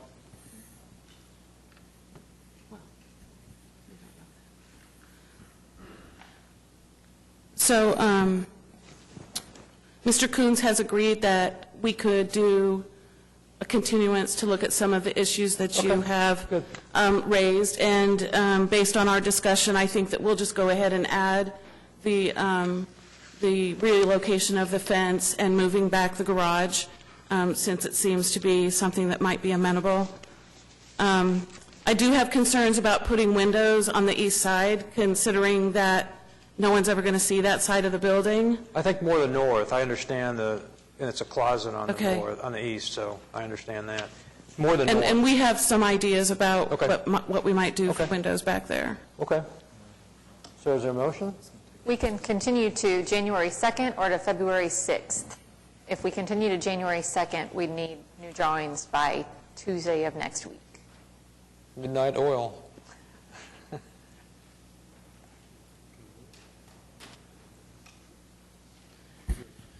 We can submit new drawings by Tuesday of next week that would show the new location of the garage, the new location of the fence, some window considerations on the north. Is there anything else that we need to take into account? Well, the only other one I brought up was, I think that Klaus mentioned maybe making it a little bit shorter and wider to help that massing, the length of it. So we might be able to make the roof a little bit different slope in order to make it shorter? I meant in plan. Is that what you're talking about? I mean, I think maybe there's some ways you could examine to, You don't like the 32-foot length? I'm sorry? You don't like the 32-foot length of it? Yeah, maybe if there's a way to kind of, maybe make it a little more compact in that regard, and I mean, I think it might even help with the slope issue, since it's not going It would. Well, of course, I mean... Anyway. The less length, less height. I just, maybe there's a clever way to incorporate that and maybe integrate that with the windows, maybe the layout changes a little bit, I don't know, I don't know. But They all I think kind it's of- worth examining. All three things kind of go together to help the massing issue, the length. I mean, keep in mind, it's only 14 and a half feet wide, so it's not like a supermassive It's a length, I thing. think. More compact, I think, is what Klaus is. Yeah, if you widened it, maybe you could get the same, kind of volume or area, but maybe it wouldn't extend quite as far. So those are the 1, 2, 3 things? We can take that under consideration. I do want to emphasize that, based on the guidelines, because we like to go by the guidelines, and the municipal code, that we are well within the amount of square footage allowed for an addition based on the size of this house and the size of this lot. We are well within the guidelines, requirements, and we're also well within the municipal code requirements for lot coverage. Every case is individual. We have to look at. I understand, but I'm just saying, we're meeting all the rules. Yeah, you are. So, Yes. Right, but I think it's still important, the massing of the addition has to relate well to the neighborhood, into the house, into the accessory structures. So I think it's worth re-examining, seeing if there's a solution there. Maybe make it a little more compact. Okay, so if we can't make the 30, let's see now, how does it work? If you go for a 60-day continuance, but we're ready for the 30-day, we can still be heard ahead, or we have to stick with 60 days? The continuance is to a date specific. Date specific, okay. I guess worst case, we can continue it at the January 2nd one to the February 6th. So we're limited to 2 continuances. We can always... So if they continue to January and they're not ready, they can continue then again to February. They could, depending on the number of days they have left, because there's a total number of days that a continuance can occur. So where are they in So this is the first time it's been heard. So we can continue it could continue it to January, and then could continue again from January to February if that was necessary. Going to do that? Okay. So we need to make that Continue in January. formal, right?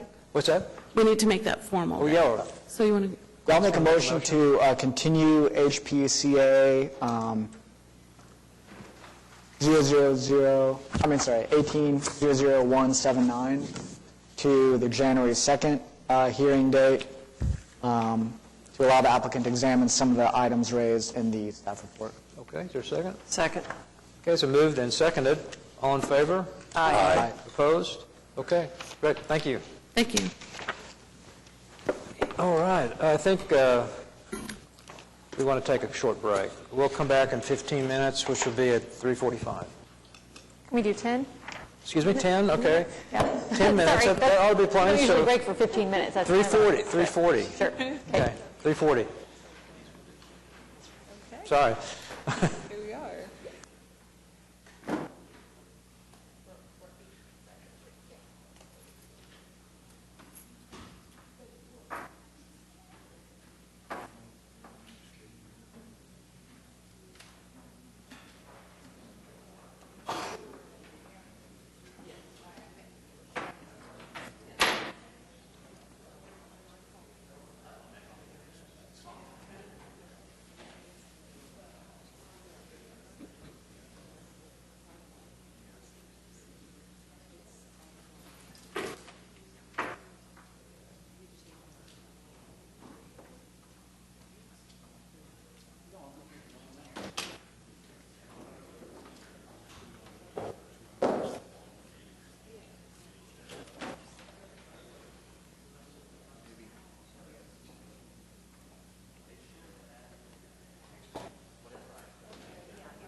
Okay, we're back in order.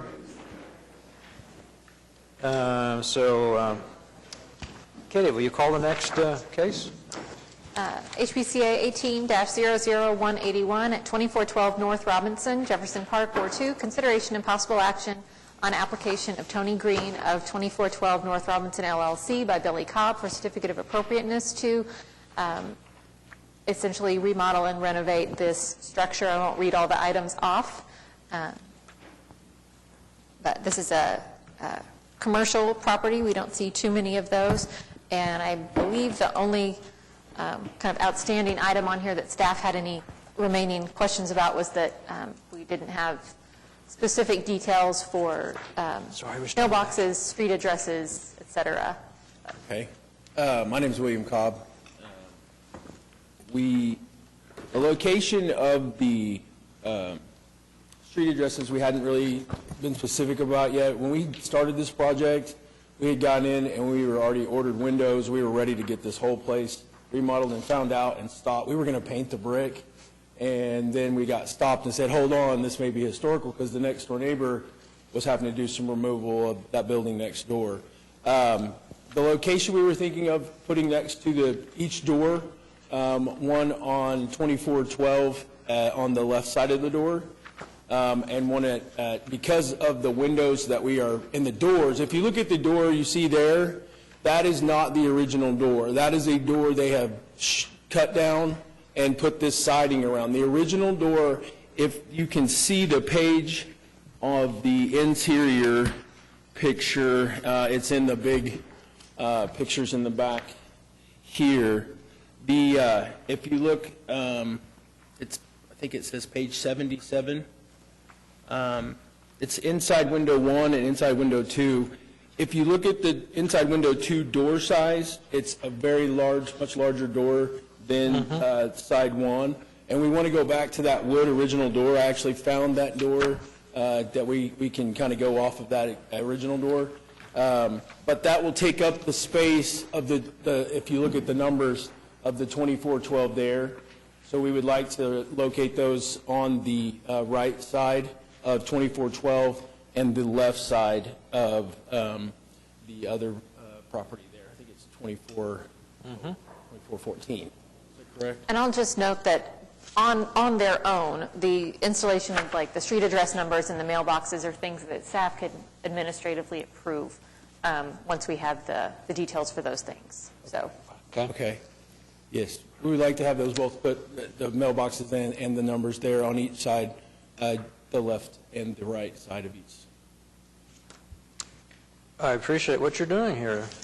It's really been needed. I think it's great. The awning's going to be really, really neat. We're going to go back to the angles and keep the gable in the middle. The lighting is going to go back to the original type of lighting, which we're excited to, about one under each door and one directly in the middle.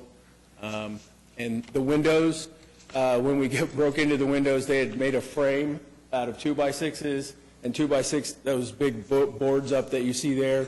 They didn't leave us any of the real original framing, but we are going back, if you'll look on the plans, with 3 large windows. The only thing that we wanted to go with was more of an energy efficient window, so we have asked to go with an aluminum clad clear glass, that way that we don't have the heat transfer. It's a really good energy efficient window, but keeps the character of the old look. And each individual window that you see up there, the frames were pretty destroyed, but we are going to put identical windows there back to what they looked like before. I was looking for something on the awning. You said something about the awning. The drawings of our architectural drawings that you see, did you get the plans that we... The hand drawn? No, it is the actual architectural drawings that we made for the awning. Do you have that page? One is folded and... Yeah. This here? Yeah, So there's a section on 11. I don't see the awning on there. I see the elevation of the windows. Oh. Well, it's a canopy. It's a canopy there.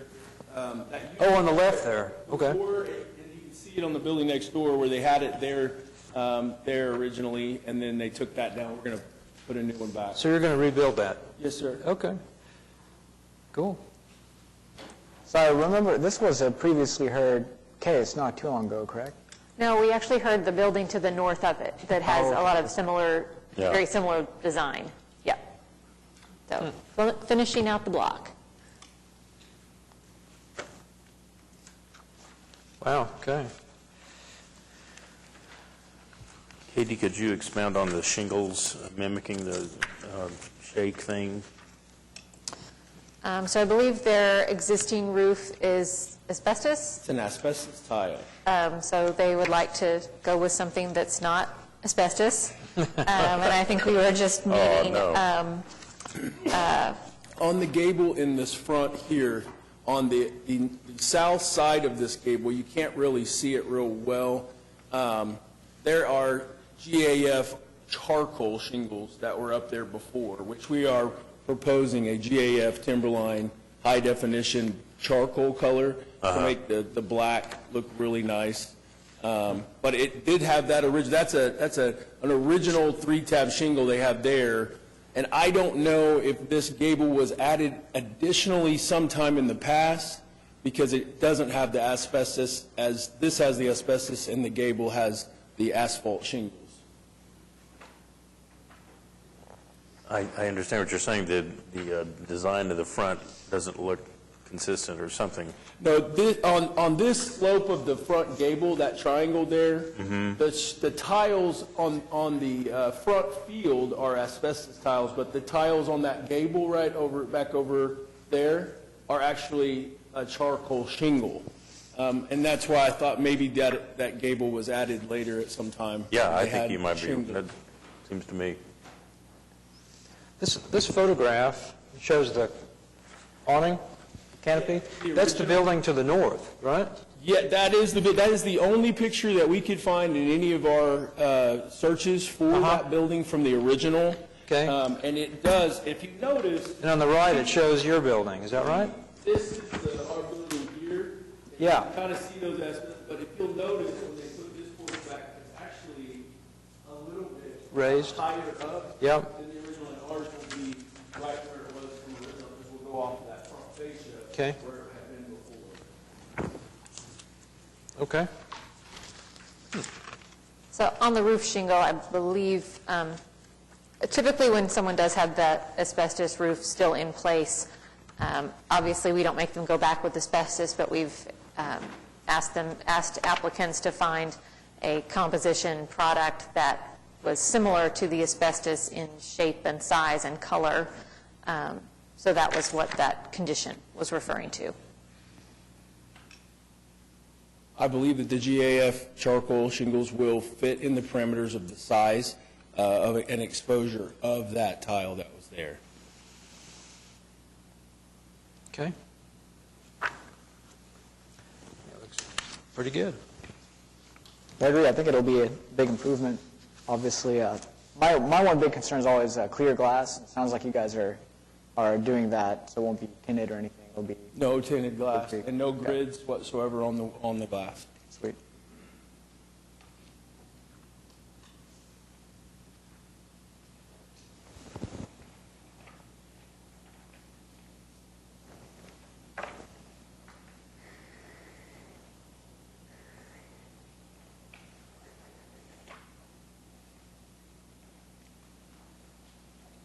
Are we ready for a motion? I'm Or ready. are you still thinking? Letting everybody settle down. There's a lot of pages here to look at. I know we have this. I wanted to make sure you had every window looked at before we came here.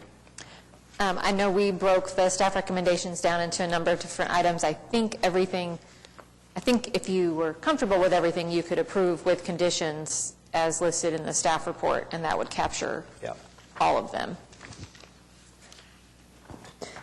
Well, I will move to approve HPCA 18-00181, all items, with the specific findings in the staff report. The condition in the staff report, which is just the shingle. And the other condition Looks like it's the same. Anyway, the conditions.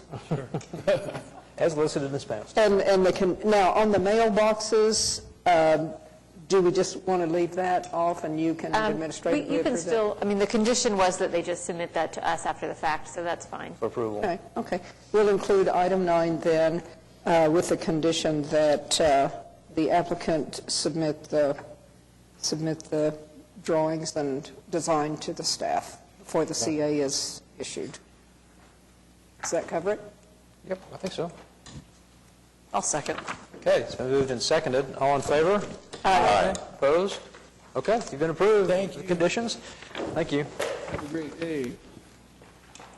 All right. HPCA 18-00182 at 615 Northwest 20th, Mesta Park, Ward 6. Consideration and possible action on application of Mary Stadler by Jason Horowitz of PAC LLC for certificate of appropriateness to 2 clad pergola structure with smart side product elective and 3 install fence at back and side yard elective. Okay. Applicant's present. Good afternoon.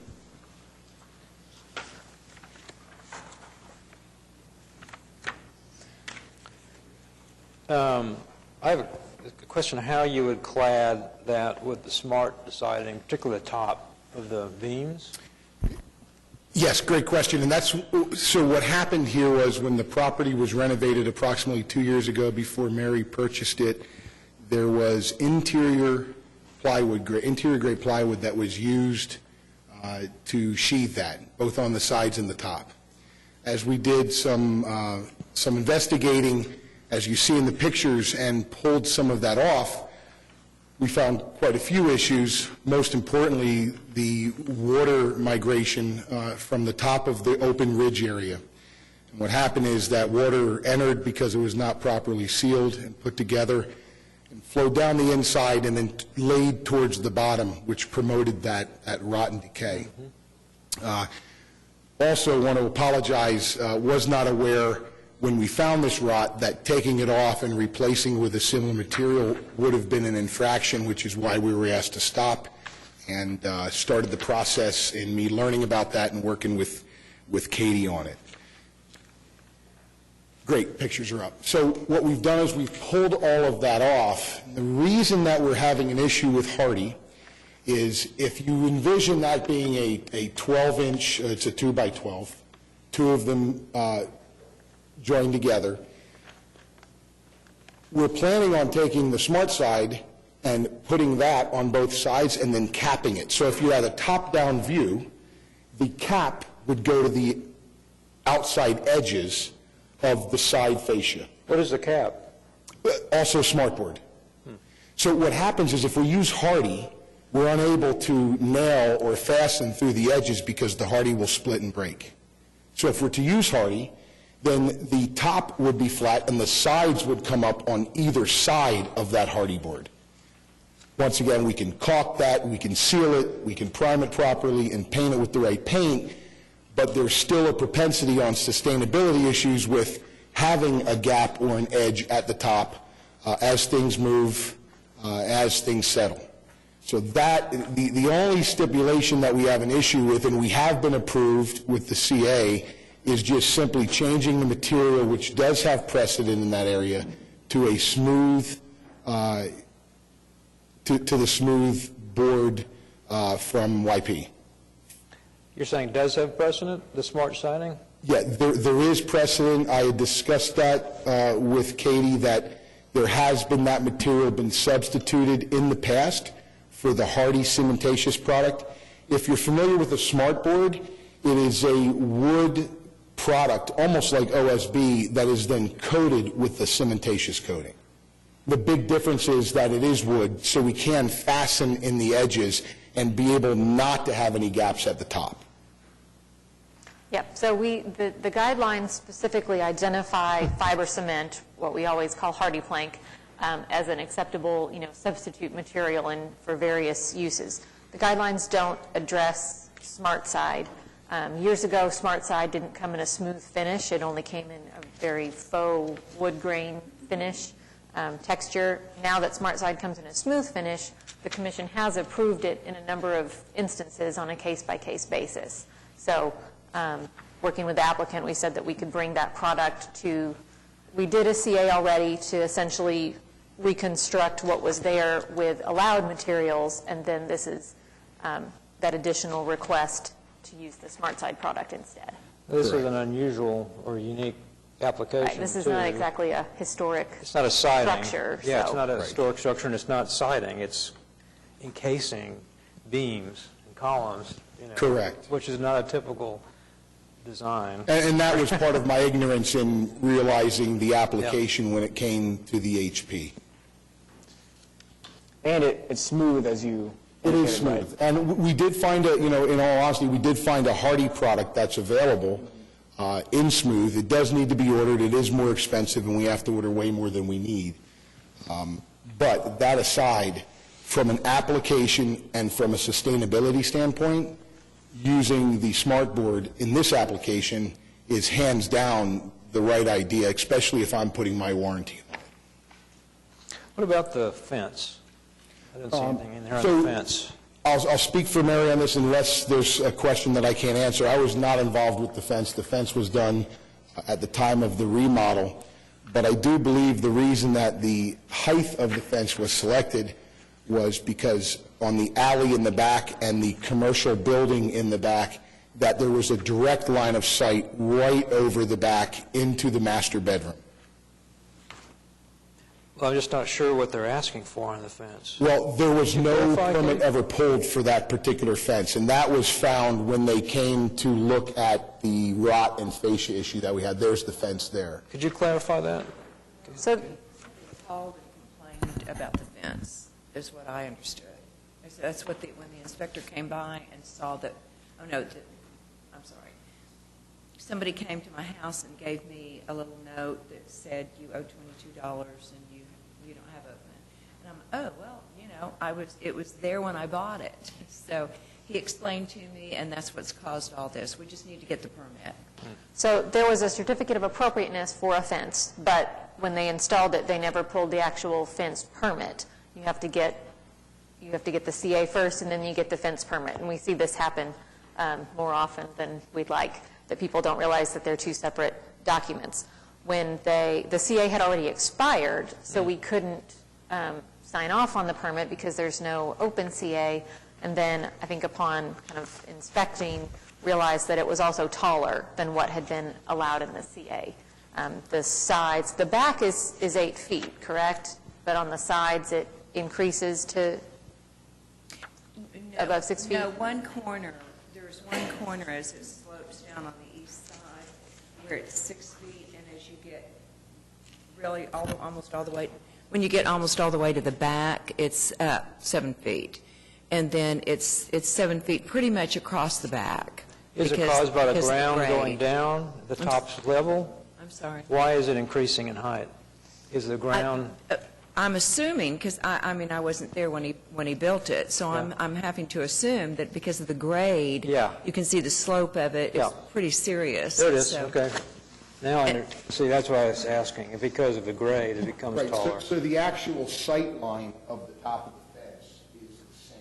Yeah. Right. It's just the panel gets longer Yeah. because rather than leaving open space at the grade or Right. or pouring a concrete foot or something for it to set on, they just extended it. Right. Which is pretty normal practice.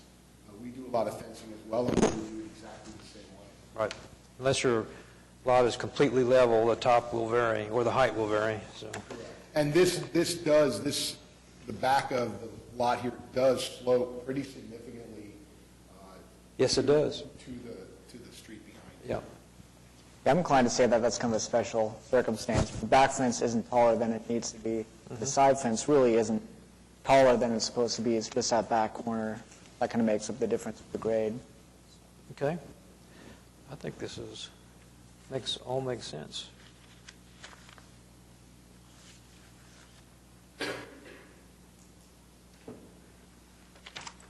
We are going back on the cladding, we are going back to the same design, same thickness, same height, same ridge configuration, and same paint color. I think it all makes sense. I don't have any issues with any of this. Should I Okay. make a motion? All right. I'll make a motion to approve HPCA 1800182. Thank you. The specific findings. Haven't been approved yet. And unique circumstances as noted in the staff report. Okay. Second. Okay, it's been moved and seconded. All in favor? Aye. Aye. Opposed? Okay, now you've been approved. Thank you. And I need to abstain on this. HPCA 18-00183 at 837 Northwest 38th Street, Crown Heights, Ward 2. Consideration and possible action on application of Matt Cannon by Alan Brown for certificate of appropriateness to 1, demolish rear wall elective, 2, construct addition elective, 3, replace window elective, 4, replace fence elective, and 5, install driveway gate elective.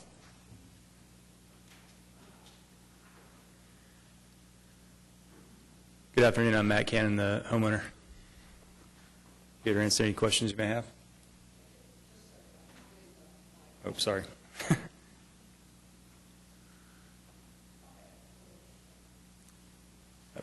Yes, go ahead. Did you sign in? Yes, I did sign All right. in. My name is Matt Cannon. I'm the homeowner, and I'm here to answer any questions you may have about the addition request.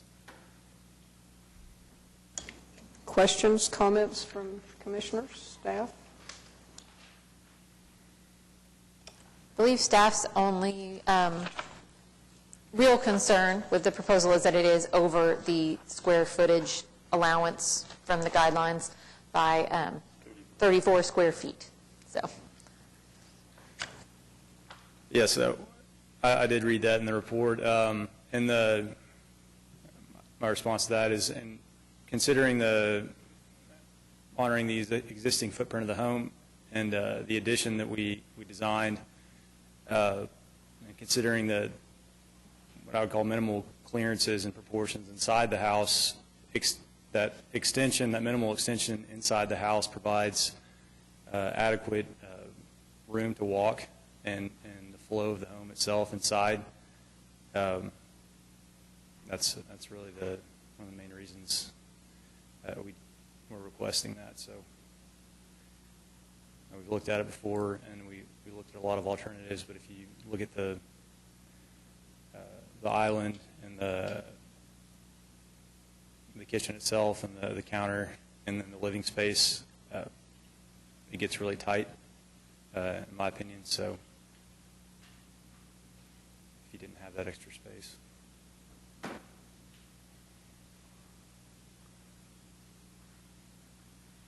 I mean, it seems as far as the massing and kind of proportions, I think my initial inclination is that I think it fits kind of the house. It doesn't seem like it's kind of tucked away in the back. It's pretty compact. So.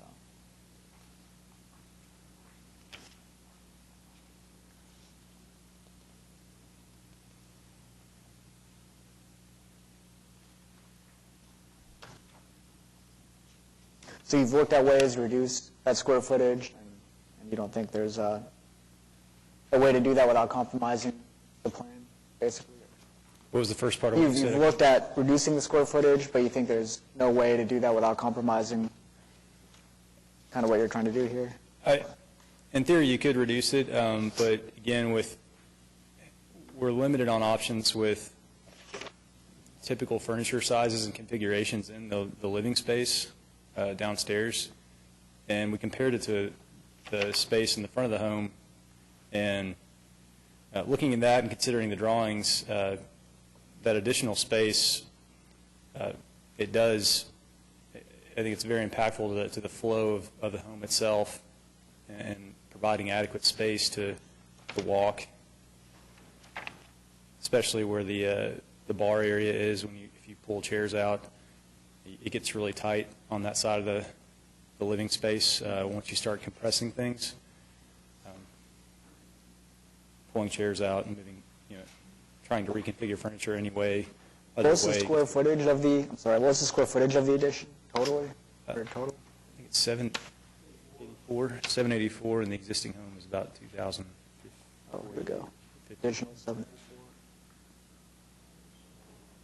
Well, not including.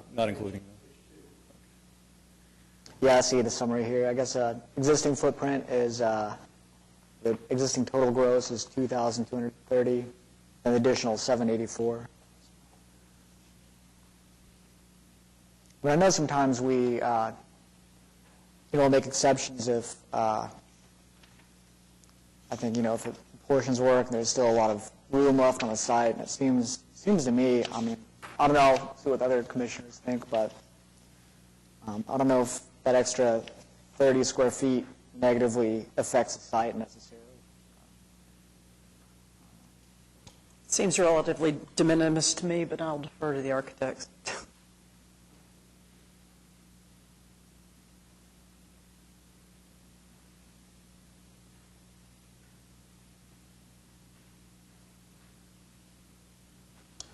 Any other comments? Someone? Do we have a motion? I don't have a problem with the 34 feet myself. For the livability of the space, make it more spacious. So in the past, when we've approved additions that were above that square footage limit, we have identified, we've done that with the identification of a unique circumstance and have usually addressed it to the addition, that the massing of the addition in relation to the existing historic structure is appropriate, even though it exceeds the square footage limitation. I think that's approximately the language that we've used in the past. So a motion to approve would need to include that unique finding. Okay. What about the fence and the gate? Any questions about that?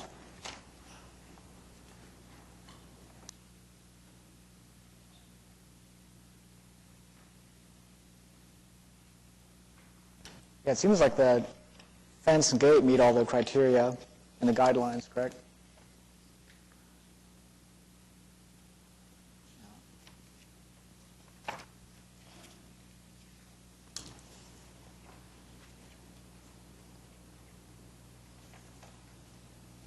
So the continuance that staff had suggested was for the purpose of just because it didn't meet findings. those guidelines for the square footage, for the commission to address that. But there's no other specific finding for the rear wall or window? Is there any other finding? No, I think those are, go hand in hand with the the construction of the addition itself.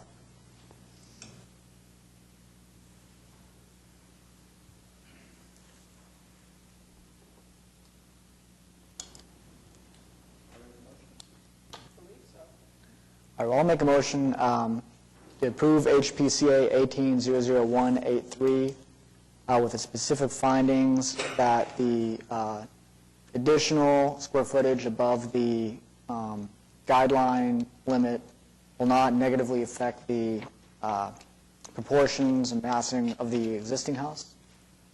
And I guess that's item...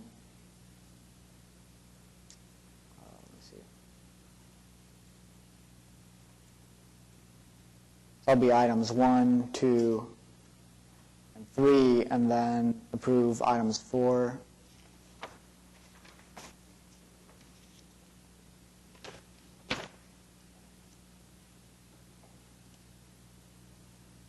Four and 5 with the specific findings as noted in the staff report. Specific findings, but the finding about the exceeding square footage needs to be a unique circumstance. Yep.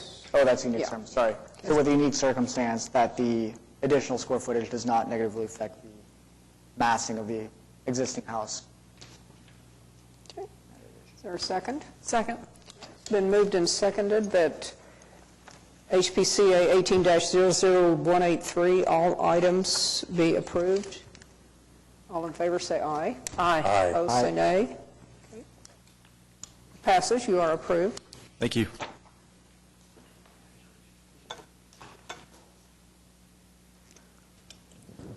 HPCA 18-00186 at 916 Northwest 18th Street, Mesta Park, Ward 6. Consideration and possible action on application of Ariel Lufkin by Catherine Montgomery of Preservation Design Studio for certificate of appropriateness to 1 demolish garage elective 2, construct garage, elective. 3, replace driveway and sidewalk, elective. And 4, install fence, elective.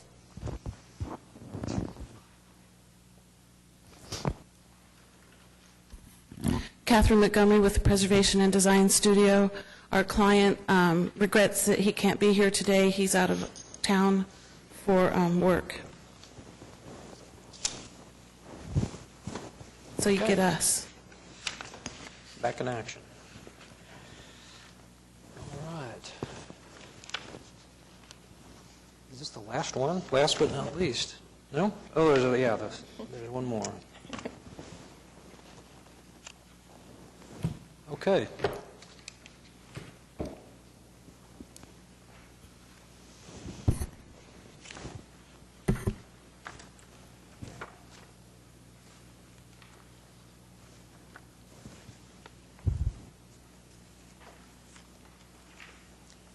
I don't think I've ever seen a garage like that with a second floor. That's kind of small, isn't it? Isn't it? I'm sorry? The garage is rather small to have a second floor. That was that loft. You Yeah, don't see many of technically, I those. guess they call it a story and a half. Yeah, 1.5. Okay.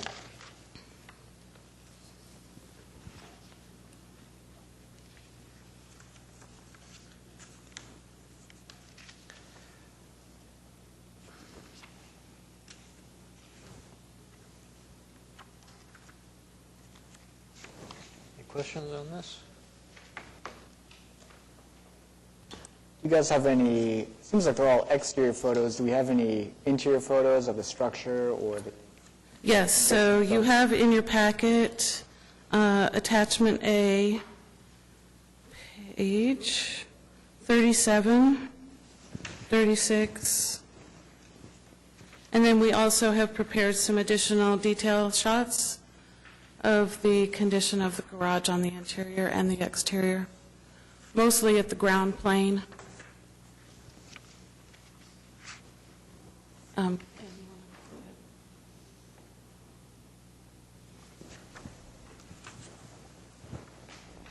It's rimmed by brick. We're calling it a foundation, but we really don't know how deep it is or anything like that.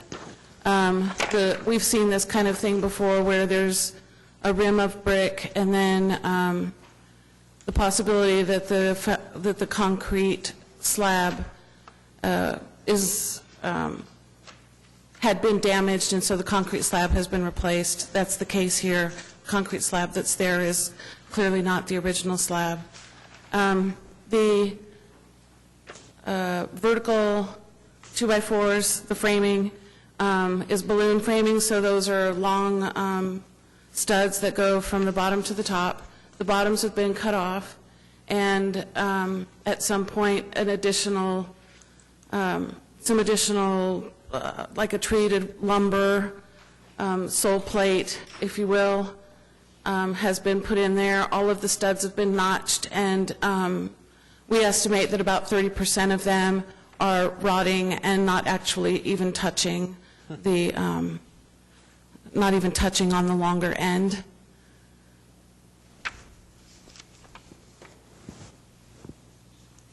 In addition to that, all of the visual aspects of this garage are new materials.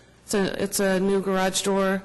The siding is new. The previous photographs that cycled through showed what it looked like in 2005. So clearly that was not the original siding, and we don't actually know what the siding had looked like originally because that was a composite material. So in 2005 there was a CA to replace that siding, which gives you the siding that you have today. The windows are are metal. So really all the visual aspects of the building are new, with the exception that it's possibly in the same location and made out of the same, has some of the same bones. The roof has been replaced, and it has a plywood decking underneath it, so that's a new thing as well.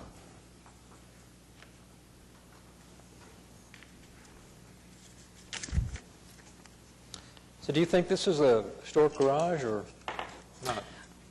Of course, we don't have any photographic evidence. All we have is the physical evidence that's there. what we really think is that there's less than, if it is the original garage, it's less than 50% of it is actually remaining in place. And, we just feel that lack of historic integrity doesn't really justify keeping the existing garage, especially in its, it's obviously been tried to be repaired before, and it continues to deteriorate. I know that the staff report feels that it could be repaired. In order to repair it, it basically needs to be reconstructed, and it needs new studs. So it would have to be disassembled and then assembled back again. And so the question is this structure so significant that it would need to, that it would warrant that kind of attention? I think it's also extremely important to note that, like you can start looking at the Sanborn maps on page 27, both of the properties to the east and to the west originally had one-story garages. Now their garages are actually taller than this one, when this one would have been the tallest one in that little, of abutting properties. Even across the alley, we have a combination two-story, one-story garage, and that's another two-story, right? And that's another two-story. So there's a predominance of two-story garages right here in this area, and the guidelines specifically reference abutting. We have basically 4 abutting two-story garages. I can't say anything positive about the existing garage. I think a new garage would be really enhance the block and be a wonderful addition to the home myself. We always like to look to the beginning of the guidelines, the paragraph that talks about the whole purpose and goal of tending to the historic districts, and the fact that, the goal is not to stifle change, but to manage change and to recognize that change is going to occur.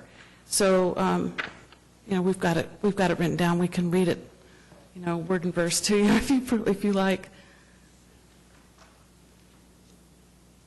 The construction quality of garages in historic to me was inferior. That's why they need to be demolished now. So many of them, they're in pretty bad shape. So that's why we see a lot of garages. Yep, they definitely didn't kind of cut corners on garages normally. I guess they thought they were temporary. One issue is the material on the new garage. Usually the garage is simpler than the main house. The client preferred to have it be brick. That's a little higher level finish than what you normally encounter and what we normally encourage. But that's what they like to have, so we went along with that. We have found a brick that is very, very close to the appearance of the brick on the house, and that would definitely be the preference if the commission finds that acceptable.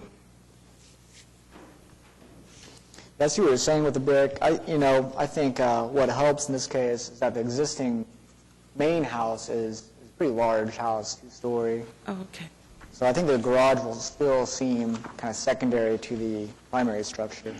And so the garage is pretty simple in comparison. Ken just let me know that the 2 garages to the south are indeed brick garages. To the south.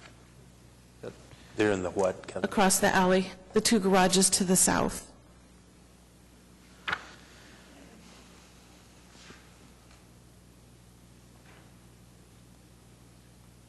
The driveway and sidewalk, are basically replaced them exactly the same? No, they vary slightly because the front part of the driveway is not intended to be touched. The driveway, as it approaches the newly proposed garage, would widen to service 2 garage doors. Well, I mean, the existing long driveway, does that stay or is that replaced? It stays. Okay. It's just the or the hatched area that's new. Okay. I got it. Yeah, the stippled texture is the part that would be new concrete. This says replace driveway and sidewalk. You're just removing that small section of sidewalk, L shape, right?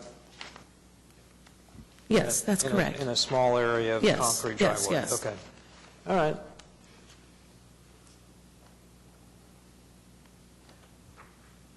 And as usual, the goal is to make the concrete match the existing adjacent concrete as closely as possible. Of course. Well, I recall we've had a fair amount of discussion about outside staircases on these garages. I don't think we approved them, did we? We've had several come through that have been approved. Have we? I mean, specifically P&D Studio, but... We have approved exterior staircases in the past on some garages. I mean, we see them on historic garages fairly often, and so we have approved them in the past as well. I know we had a case recently where we were kind of iffy on it, but, on this one, it seems, it's on the back of the house, it's kind of facing really the back fence. And I think if you had the interior stairs, you'd have a bigger garage, maybe, so it's kind of a push and pull, maybe. I think we have had some discussion when people proposed more of a deck, landing kind of space on the exterior stairs, as opposed to more of just your plain narrow staircase with a little landing at the door, like we see on a historic garage. Yeah, the intent of this is strictly to access the upper level.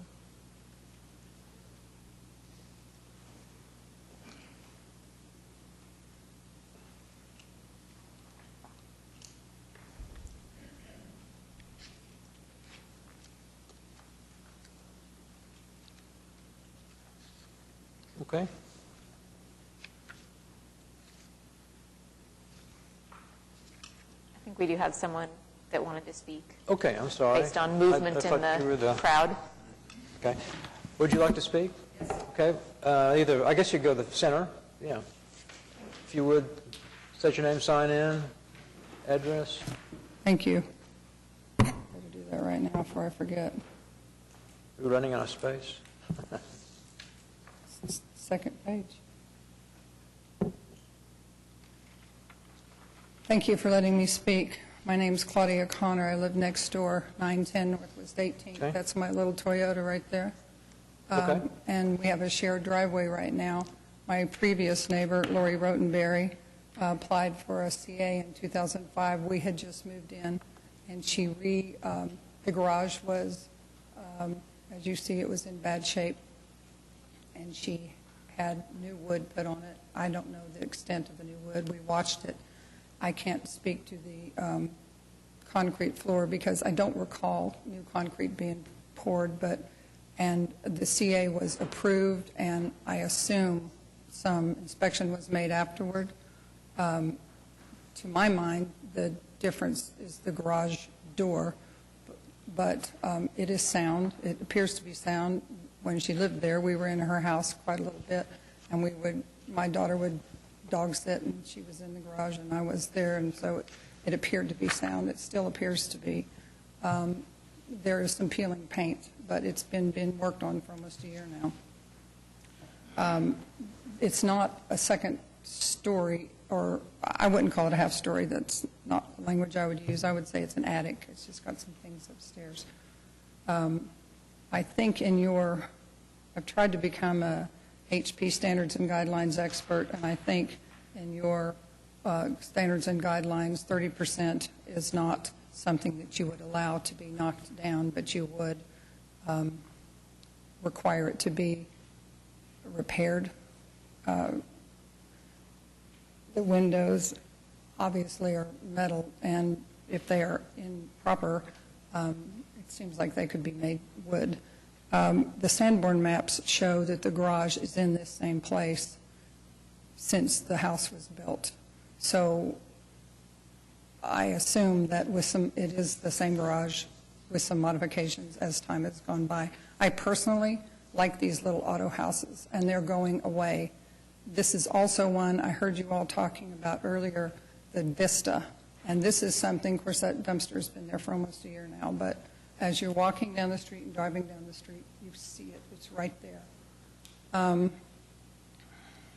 The east and the west, that thing that you see that's sort of light green is in my backyard. It was there when I got there. I believe it was built by the man that lived there prior to HP. So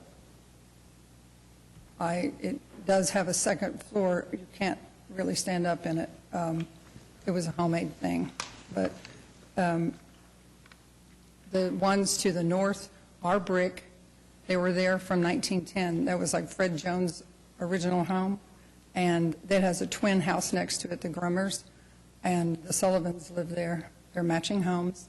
And those brick garages were there when it was built. They're not new structures.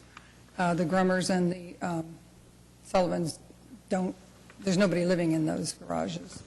And there's nobody living in mine. It doesn't have heat or air or anything like that. It has electricity for the lights. Doesn't have water. As you see, we have a shared driveway. That when you have a shared driveway, it's like having a courtyard. You see your neighbor every day. You see what's going on in their house. You greet them. Because of that, I asked our neighbors to come over and talk with us about the garage and how that might. I first found out because Cameron was taking pictures. And so I asked him about it, and then I called up here and spoke to Katie Friddle. I understand we don't live in Williamsburg, and we have to adapt to the new ways of living. I don't think, in Williamsburg they all wear their little outfits, and you have to do everything exactly right. But on the other hand, we're talking here about putting a second story on with a living quarters, and that affects first of all, I don't think it's allowed. It's not grandfathered in. That thing I have in my backyard and the one that are to the north, the Sullivans and the Grummers, they're all grandfathered in. To build another structure with a second living space is not something I think that's contemplated by the HP statutes. Also, these are in Mesta Park and the other historical areas. They're single-family housing. Now we're talking about, unless you have something that's grandfathered in, now we're talking about building an apartment in the back of the house that's going to be seen by everybody, that's going to affect me because it's going to be more people, more cars, more. But you can't do that any more than you can have I don't believe that's allowed any more than you can have an entrance in the back that you allow people to live in your basement.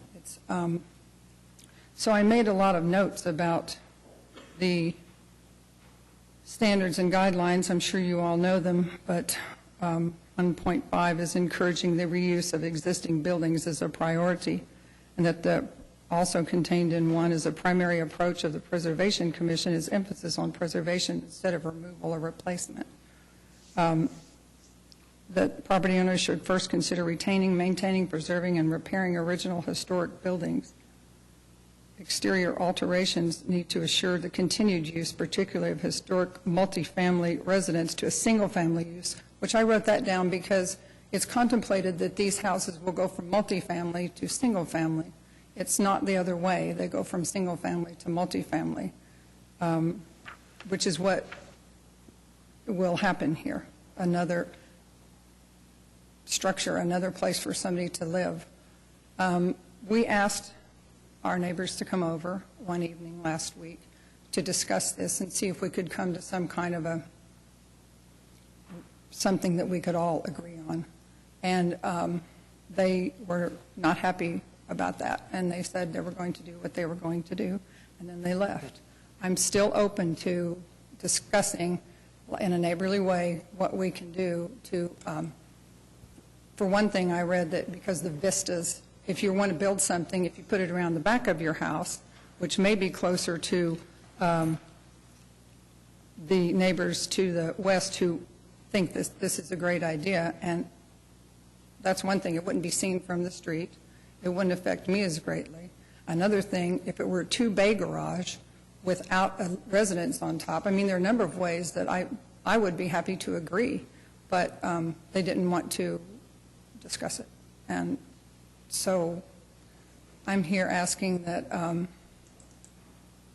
this historic auto house, that not many of these survive in the area, that it not be raised.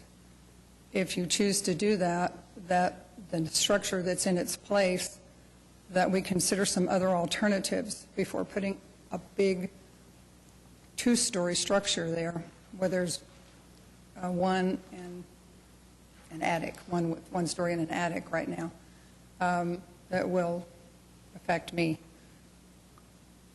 So that's what I'm asking for today.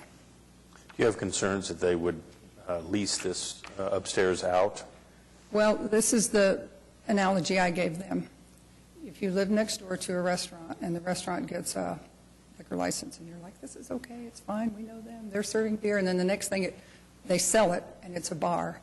But there's a lot of, I can't say, you know what I'm saying? I mean, I don't know what will happen in the future. And we've been there for 13 years now and plan on staying. And I want to, so it does concern me a little bit. They didn't stay long enough to tell me. And even if they decide to move, which people do sometimes, I don't know what will happen in the future. To add to the density of the neighborhood, I think is a problem. And one of the things that my neighbor said to me when I said, can we talk about this? She said, well, it's just like yours. And the thing is maybe it is, but mine's grandfathered in. It's not a new structure adding to the density of the neighborhood. So, yeah, I do have a concern about that. They haven't discussed that with me, but I think that could naturally happen. Why have a residence otherwise? Well, it could get worse. There's a looming Airbnb ordinance that we're looking at and not very happy about, so. Well, and that, I didn't want to say that, but that's exactly what occurs to me. And also, I mentioned the basement, that's going to be completely living quarters too. And I don't say that that's going to happen, but I do have these concerns because the street I live on is one of the busiest in Mesta, and it's called the Boulevard, and so that's a good thing, and it's also one of the busiest. To add more traffic, more cars, more people living there, even if they're perfectly nice, if it's his mother or some nice medical students or whatever, there's still going to be more cars, more people. Also, I want to mention that when my neighbor was, past neighbor, you see that white pole sticking up. Somebody took that out. I don't know when. It holds up my portable chair. I wanted to put back, I have a historic picture that I found in the library, and I wanted to put back the other brick pillar, but my last neighbor said, please don't do that. When I back out, it's a trick. So I said I would not do that because we had a neighborly relationship. But I need for you all to understand that and for my neighbors to understand, and I've talked to the architect, that my property line exists further. There's a swoop, it's hard for me to tell you, brick thing that's been taken off where that planter is. There's also a curb that goes over there. There's the property line is where the garage is, not where the fence is. And the fence that they're discussing, putting a new fence there, I worked with the Sullivans to get on that fence. I worked with the Oscos to get a fence. I never knew anything about it, and the fence is completely on my property. So I don't think they knew that, but when you look at it, there's about 10, 13 inches. It kind of sticks the fence over to Lori, that's my last neighbor, garage, and it was, so that was fine by me. But this is going to be different. It's also going to impede their flow because it's going to make their driveway smaller. And so I want to find some kind of a solution that's good for all of us. Okay, thank you. Thank you. On the fence, real quick, you just mentioned it, the site plan shows the fence on their property. Well, when I talked to the architect, she said we use the existing things we see. There's not been a pin survey or any kind of a survey. It's just, So you say this fence is on your side? it is.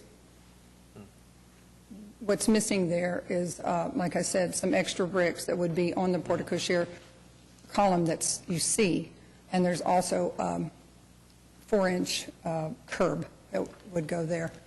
So the proposed garage is actually set back 3 feet from the fence line? It would be, yeah, it would be on, So that would be, right. that would The work. fence would not be, but the garage would be. I hear all that. To me, the existing garage is almost non-functional. We talk about existing standard-sized parking spaces, and it's so small. In my opinion, it does. I don't know if they've asked for that, but it doesn't really meet that.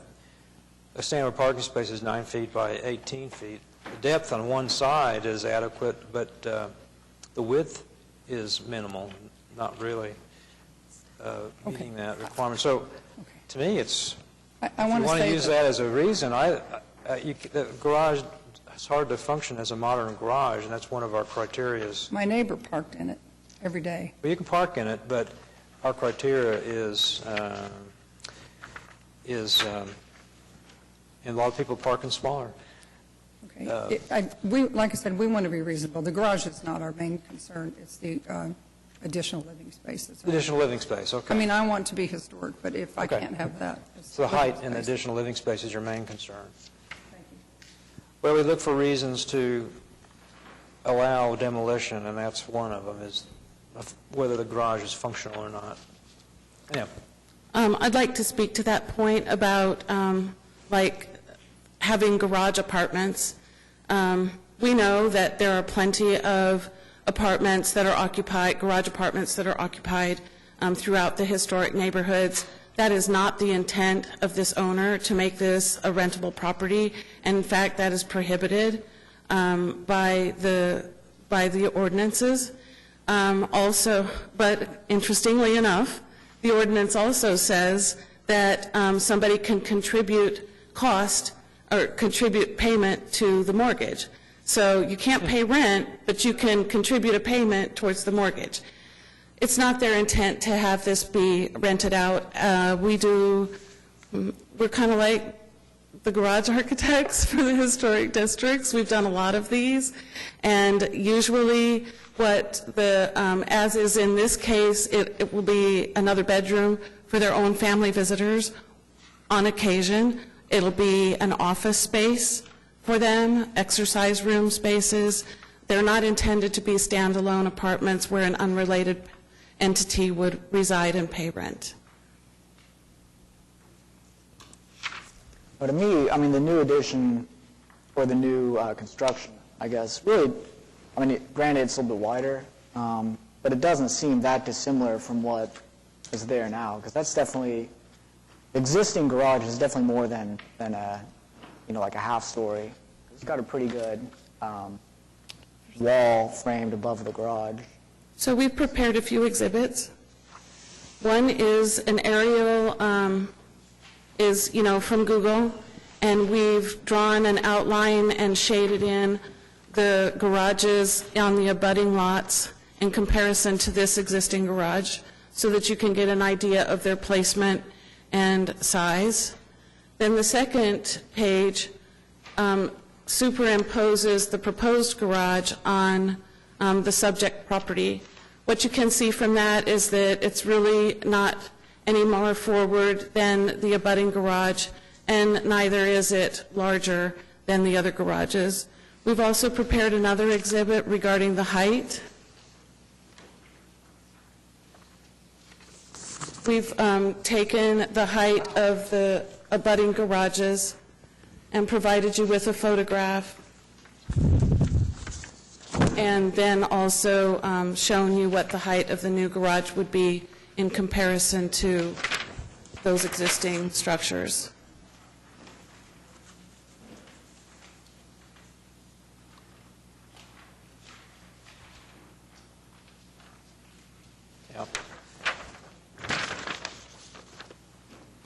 And I noticed, too, I was kind of looking at as far as how it relates to the neighbor property, since I understand that people have concerns with privacy, but it looks like on the side facing the neighbor, you have a window down low, which I'm assuming would be mostly screened by a fence, and then you don't have any windows up high. I'm assuming that was purpose. Yeah. Right, the east elevation I'm just seeing one on this. has one that's down low. Right. And then the interior lot, the interior elevation of the lot is the west elevation, which has some second-story windows.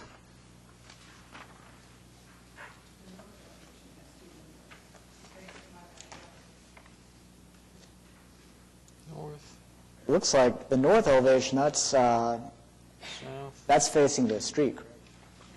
Yeah. Are those? Although, yeah, I mean, Okay, are those labeled right? Okay, so this is the north that has the garage doors. The south, isn't that the side? The south has the staircase. Okay, I see it. I'm sorry, I've turned around. You get the sidewalk kind of loops around the back, okay.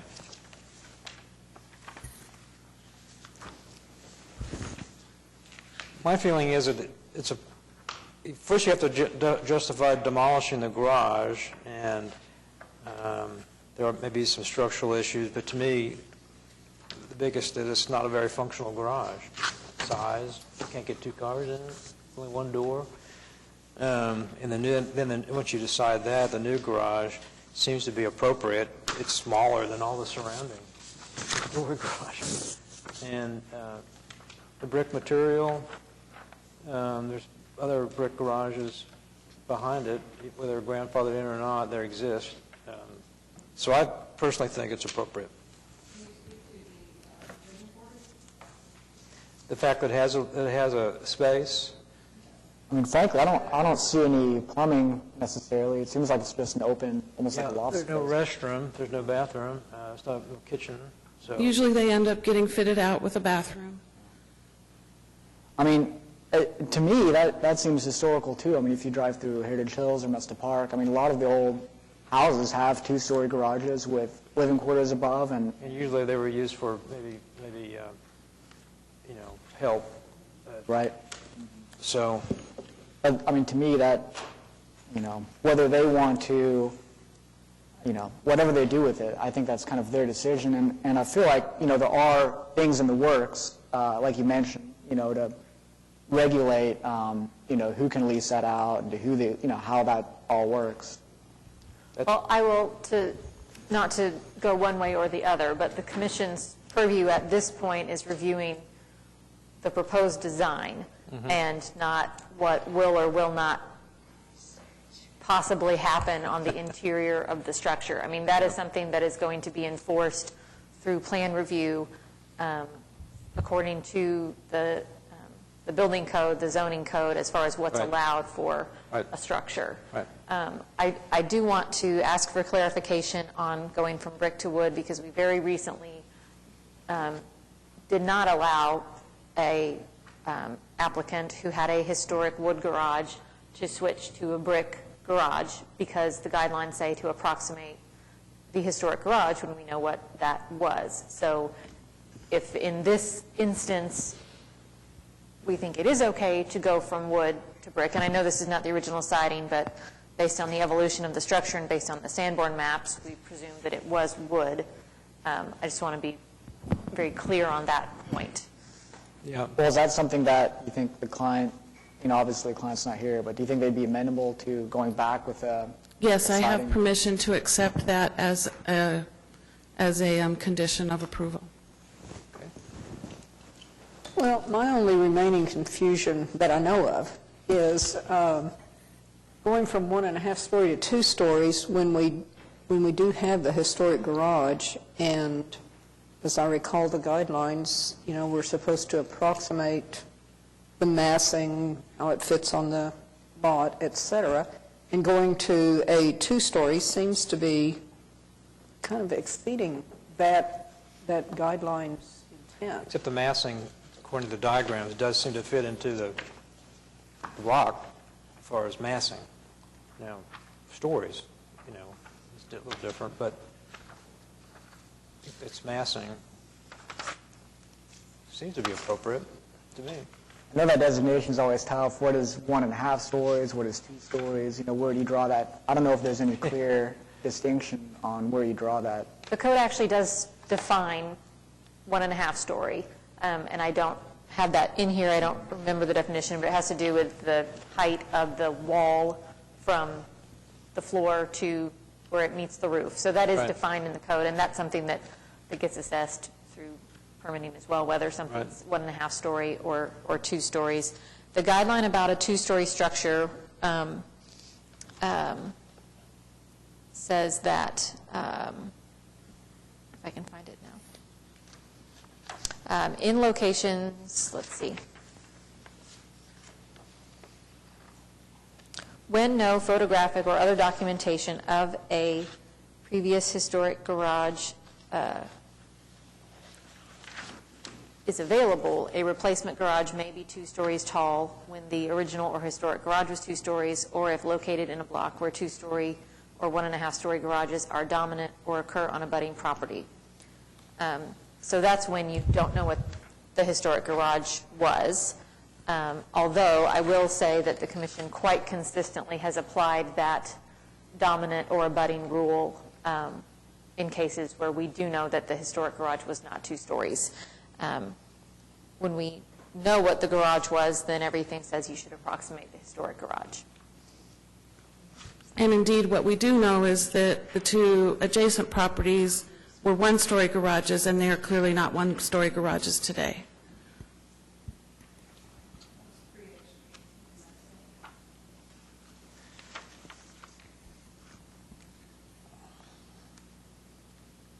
There was also a letter of support from one of the neighbors that came in by email, Yes, and I presume that everybody there. received that. Everyone has that.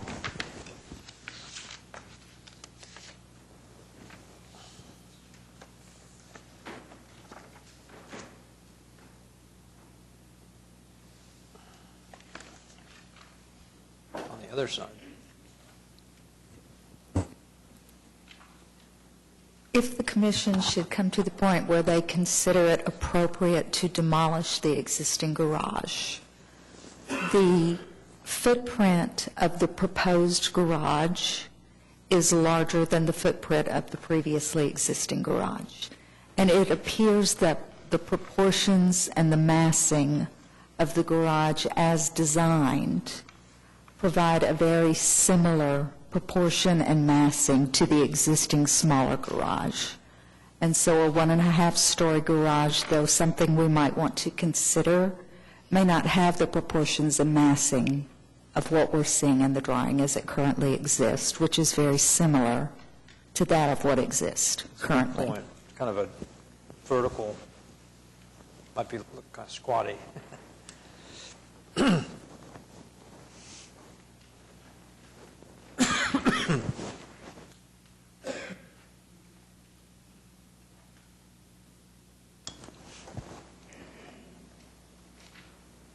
Well, it seems like there's a consensus on demolishing the garage. I don't know. That's what I've felt about the functionality of the existing. You want to go for that? Sure.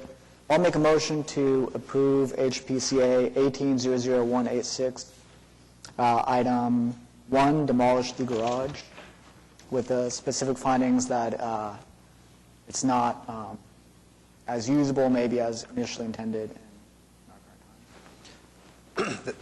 If you, let me, sorry, if I can have you look at, actually say the language that's from the ordinance, we try to cite that pretty. Okay, so that the garage does appear to be historic. However, maybe the functionality is not. The structure is not large enough to accommodate a standard-sized parking space and cannot reasonably be altered to do so, is what the ordinance says. Perfect. All right. Okay, is there a second? Second. All right, it's been moved and seconded. All in favor? Aye. Opposed? Okay, demolition, item 1 is approved. Excuse me. On to the replacement.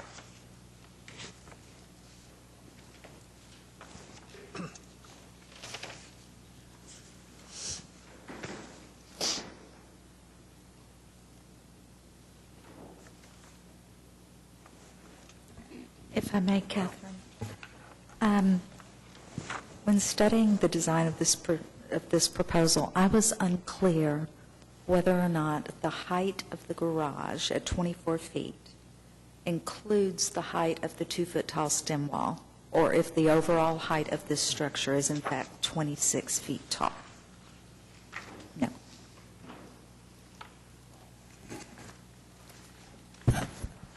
Ken Oshman, Preservation and Design Studio, 616 Northwest 21st Street. 24 feet 7 inches is the complete height. It takes into consideration the stem wall. That was in the exhibit that we just passed out. Let's see the stem wall.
Was there a question?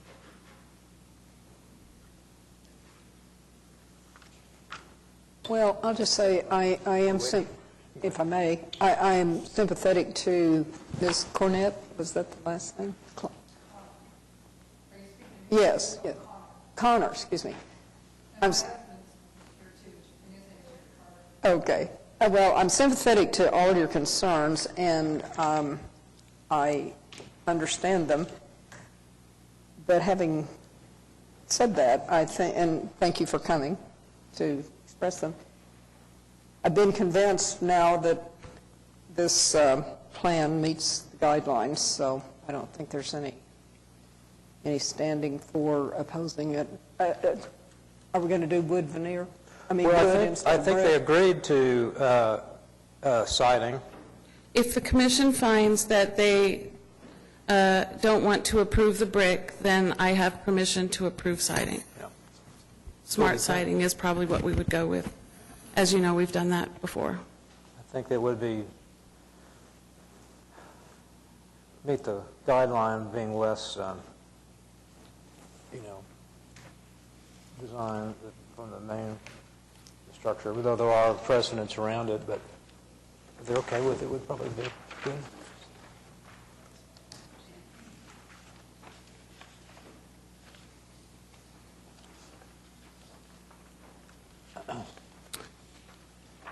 So as I'm looking at page 11 of 15, it talks about wall materials.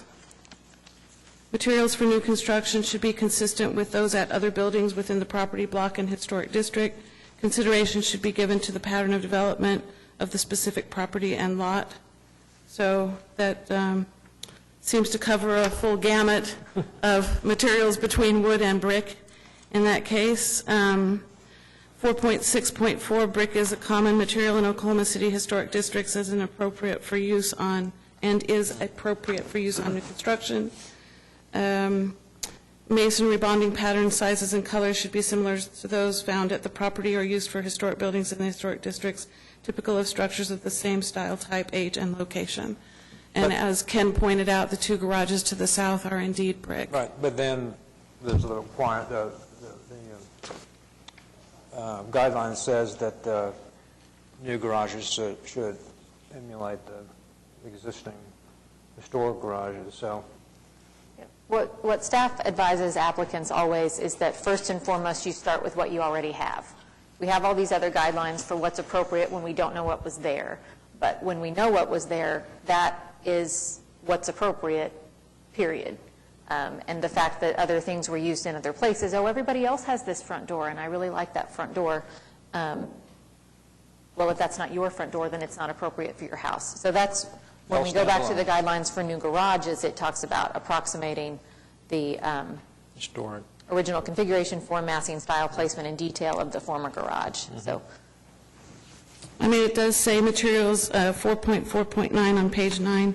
Materials used for a new garage should reflect the property's historical development and the use and function of the garage. Materials used for the exterior facades of a garage are often different and less costly, it puts in parentheses, than those used for the primary building. Right. So that would seem to favor wood, but it also does not prohibit brick. And, you know, 4.6.2 specifically says that materials should be consistent with those at other buildings within the property block and historic district. So we typically go with the historic structure rule, but yes, ma'am, come to the podium if you'd like to speak. That podium is available as well. My question is, you were just discussing the fact that if we have a picture of it and we know what was there, that it might need to be wood siding. Since we have a picture and we know what was there and it's a story and a half, might it need to be a story and a half as opposed to living quarters on top? Well, and I think that's what the Sanborn map says as well.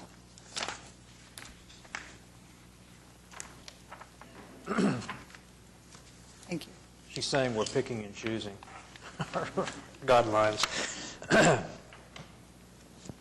I just feel that the guidelines allow the commission the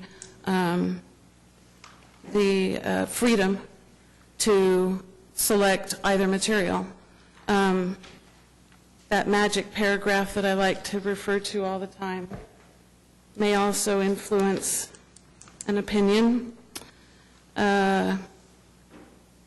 Page 7, paragraph 3, the city's historic ordinance acknowledges that historic districts and landmarks are valuable assets to the city. The ordinance recognizes that change is important to the community's evolution and an indication of healthy, vital neighborhoods occupied by residents proud of their neighborhood and its history. Development and investment that preserve the historic character of Oklahoma City's historic properties and districts, while also enhancing livability, are encouraged. Yep. Oop, we just turned off our meeting. So I just say that to say, you know, here we have a property owner who's willing to make the added investment of brick, the added initial investment of brick, and it's going to last longer, it's going to look better longer, and, you know, I'd like to support their first choice. So, my opinion, we have to look at all of them, all the guidelines, not just pick one. So, though it's the guideline says that when we place the garage, it should be similar in footprint and size, material, but then you have another guideline that says that you can look at the surrounding, adjoining, or abutting, whatever it says, garages, and so they're, in some cases they're in conflict. So which way do you go? They request the brick. It doesn't seem that it would not fit in because of the adjoining structures. So does that overrule the historic structure guideline? Or do you just look at them together and, you know, decide which one rules somehow? I mean, I'm inclined to agree with you because you do have several garages in your vicinity that are also brick. The adjacent house is brick. You know, I feel like it is still secondary to the primary structure, and it is a nicer product in a sense. You know, I think it's probably more durable long term than like a hardy board type product or something. So I'm almost inclined to be okay with the brick. I agree. I'm more inclined to go brick because actually we're pretty far from following the historic nature of this garage at this point, and it might as well be something that is going to be more or less low maintenance, and frankly, I think the brick would fit in better. Is a unique circumstance because of the adjoining property? Mm-hmm. Yeah, okay. I think that's a little bit also what informed the size change. Okay. Somebody want to make a motion? Sounds like we're... You going to? Okay. Okay, well, I will move to approve HPCA 18-00186, items 1. Do we need to do the demolition? We already did that. We already did that. I'm sorry, thank you. Item 2, item 3 and item 4, are we ready to do that one? We've already talked about the I think those were both recommended, well, those, I think both were kind of just hand in hand with the garage. There were no issues with Okay, so those. no issues there.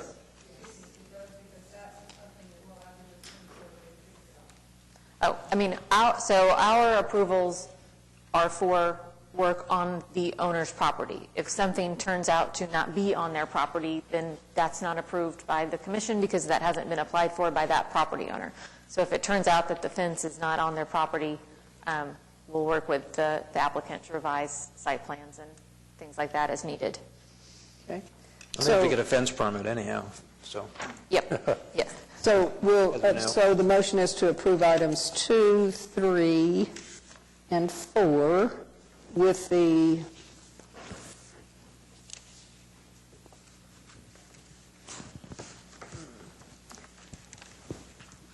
I guess specific finding 1, it still fits.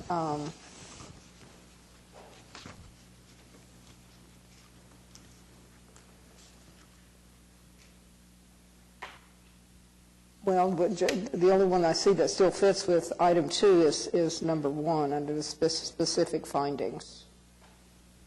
And 2, I think we were hinging on 3. Okay, so the commissioners want to add 2 and 3? Okay. All right, with those specific findings 2 and 3, but actually number 3, it has been compared. We do have that exhibit. Which one are we looking at? Oh, I'm looking at item 2. Item 2. I was looking at item 1, sorry. Okay. Okay. Yeah, item 2, construct the garage, the specific findings. I guess we could do 1 and 2 with and then have the unique circumstances. We've already done 1. Yeah, but I'm on item 2.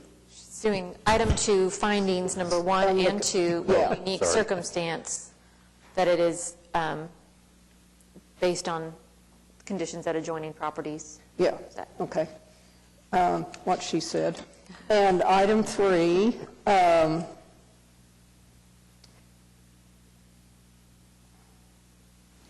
I believe all of those still fit, right?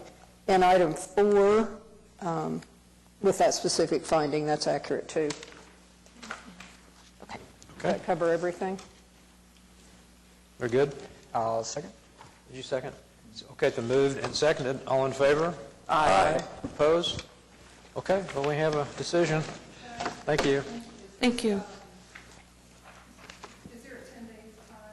You have a 10-day protest period. Yep. 10. Oh, the CA will not be effective for 10 business days. After the 10 business days, the CA would be issued if there has not been an appeal, and then they could get a demolition permit and any other permits that they need. It appeals to Board of Adjustment. And then? Right. Yep. So you have 2 opportunities to protest. Okay. Thank you. Next and last, case. Find my place again. HPCA 18-00191 at 216 Northwest 35th Street, Edgemere Park, Ward 2. Consideration and possible action on application of Amber Matlack for certificate of appropriateness to 1, replace and reconfigure front walkway, elective. Okay. Amber Matlack, 216 Northwest 35th. Okay, did you sign in? Sure. I think we're on page 2.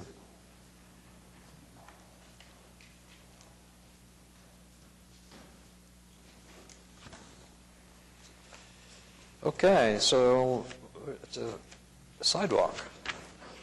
Last but not least, a sidewalk.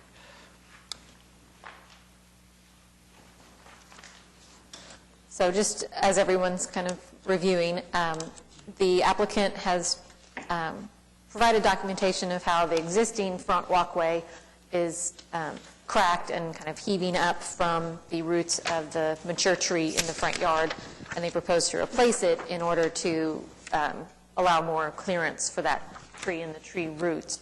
The proposed design is squared off at the corner, whereas the existing sidewalk is, curves from the front steps to the driveway.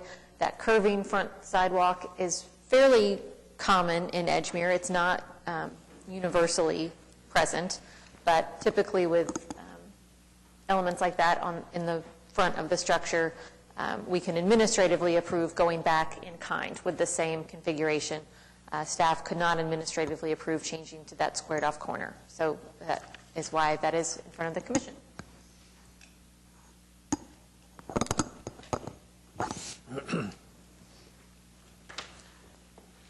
I commented earlier that usually folks want to take out a straight sidewalk and put in a curving sidewalk, and you want to do just the opposite.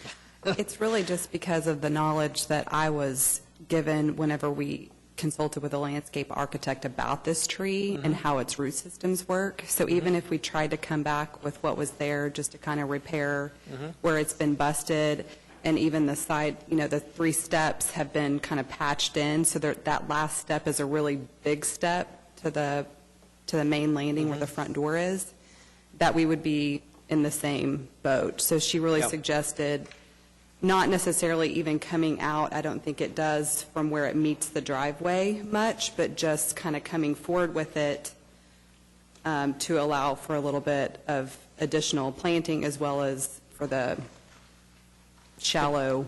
Could you not do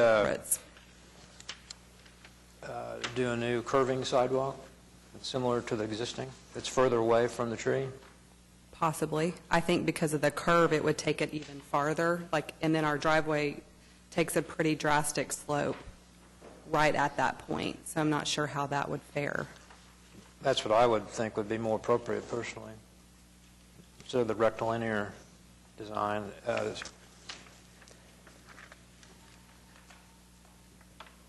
But I'm sorry, I didn't understand what you were saying about your driveway intersecting if you try to do it. And I don't know that we have another angle of showing any part of the driveway other than just this perspective of the sidewalk. I know I don't with me.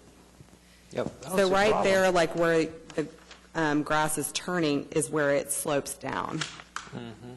So if you bring it out a little bit to allow for it not to become, if we just replace it as it is, I probably won't do anything with it but leave it busted, because I don't want to invest that kind of money into that if it's going to happen again. Well, I was just thinking just something similar and just kind of swoop it out a little bit further from the tree. I don't know how far it would need to be, but it looks like there's enough flat area in your driveway. There's probably a little bit before it does take that, yeah. I think that'd be more in keeping with the historic sidewalk. Personally, what do you guys think? Yeah, I agree. We're talking. No, I agree. I think that's more appropriate for the neighborhood. Okay. So we could approve that with the condition that a revised site plan showing a curved sidewalk be submitted to staff, if that's acceptable to everyone. Yep. And then the applicant can work with their landscape architect on exactly how that layout works. And of course, if it really isn't going to work, we can revisit that. Okay. Is there a motion? Guess you're good with that. I'll make a motion to approve HPCA 1800191 with the specific with the condition that the applicant goes back to HB staff with a revised curved sidewalk design. Okay. Second. Okay, it's been moved and seconded. All in favor? Aye. Opposed? Okay, thank you. Thank Thanks you. for waiting to the very end. Okay, so no other business, communications reports, a lot of administrative approvals. Some administrative items. We don't have anything listed under City Council, but I do want to note that yesterday City Council recommended designation of the Capitol Hill Historic District. That'll go on to the State Historic Preservation Office's review wow. committee and then on to the National Park Service. So you all heard that a month ago. Oh, you weren't here. I wasn't That's here, why. So I'm acting The surprised. commission recommended approval of that last month, and it's been recommended by City Council as well. We did that nomination with CLG grant funds. The City of Oklahoma City did. A consultant did it. I didn't do it, but we did it. So that's moving on through. And that's all I have for City Okay. Council, Board of Adjustment, Planning Commission. Okay. No activity to report for the ad hoc committee. All right, anything from the commissioners? Nope. Municipal council? No. Municipal counselor? Nothing. So, next meeting date, the next regular scheduled meeting for the Historic Preservation Commission is January 2nd. Hope you won't be hungover still. At 2 p.m. at the Municipal Building, right here. New applications for this meeting were received December 4th, 2018. New information on projects continued from today's meeting to the upcoming meeting must be submitted to staff by 4:00 p.m. Tuesday, December 11th. The next regular scheduled workshop for the Historic Preservation Commission is Wednesday, December 12th, next week, 2018, from 11:30 a.m. to 1:30 p.m. at 420 West Main, Suite 900. Oh, there's items from commissioners. And so, any citizens left? If there's nothing else, then we're adjourned. Thank you.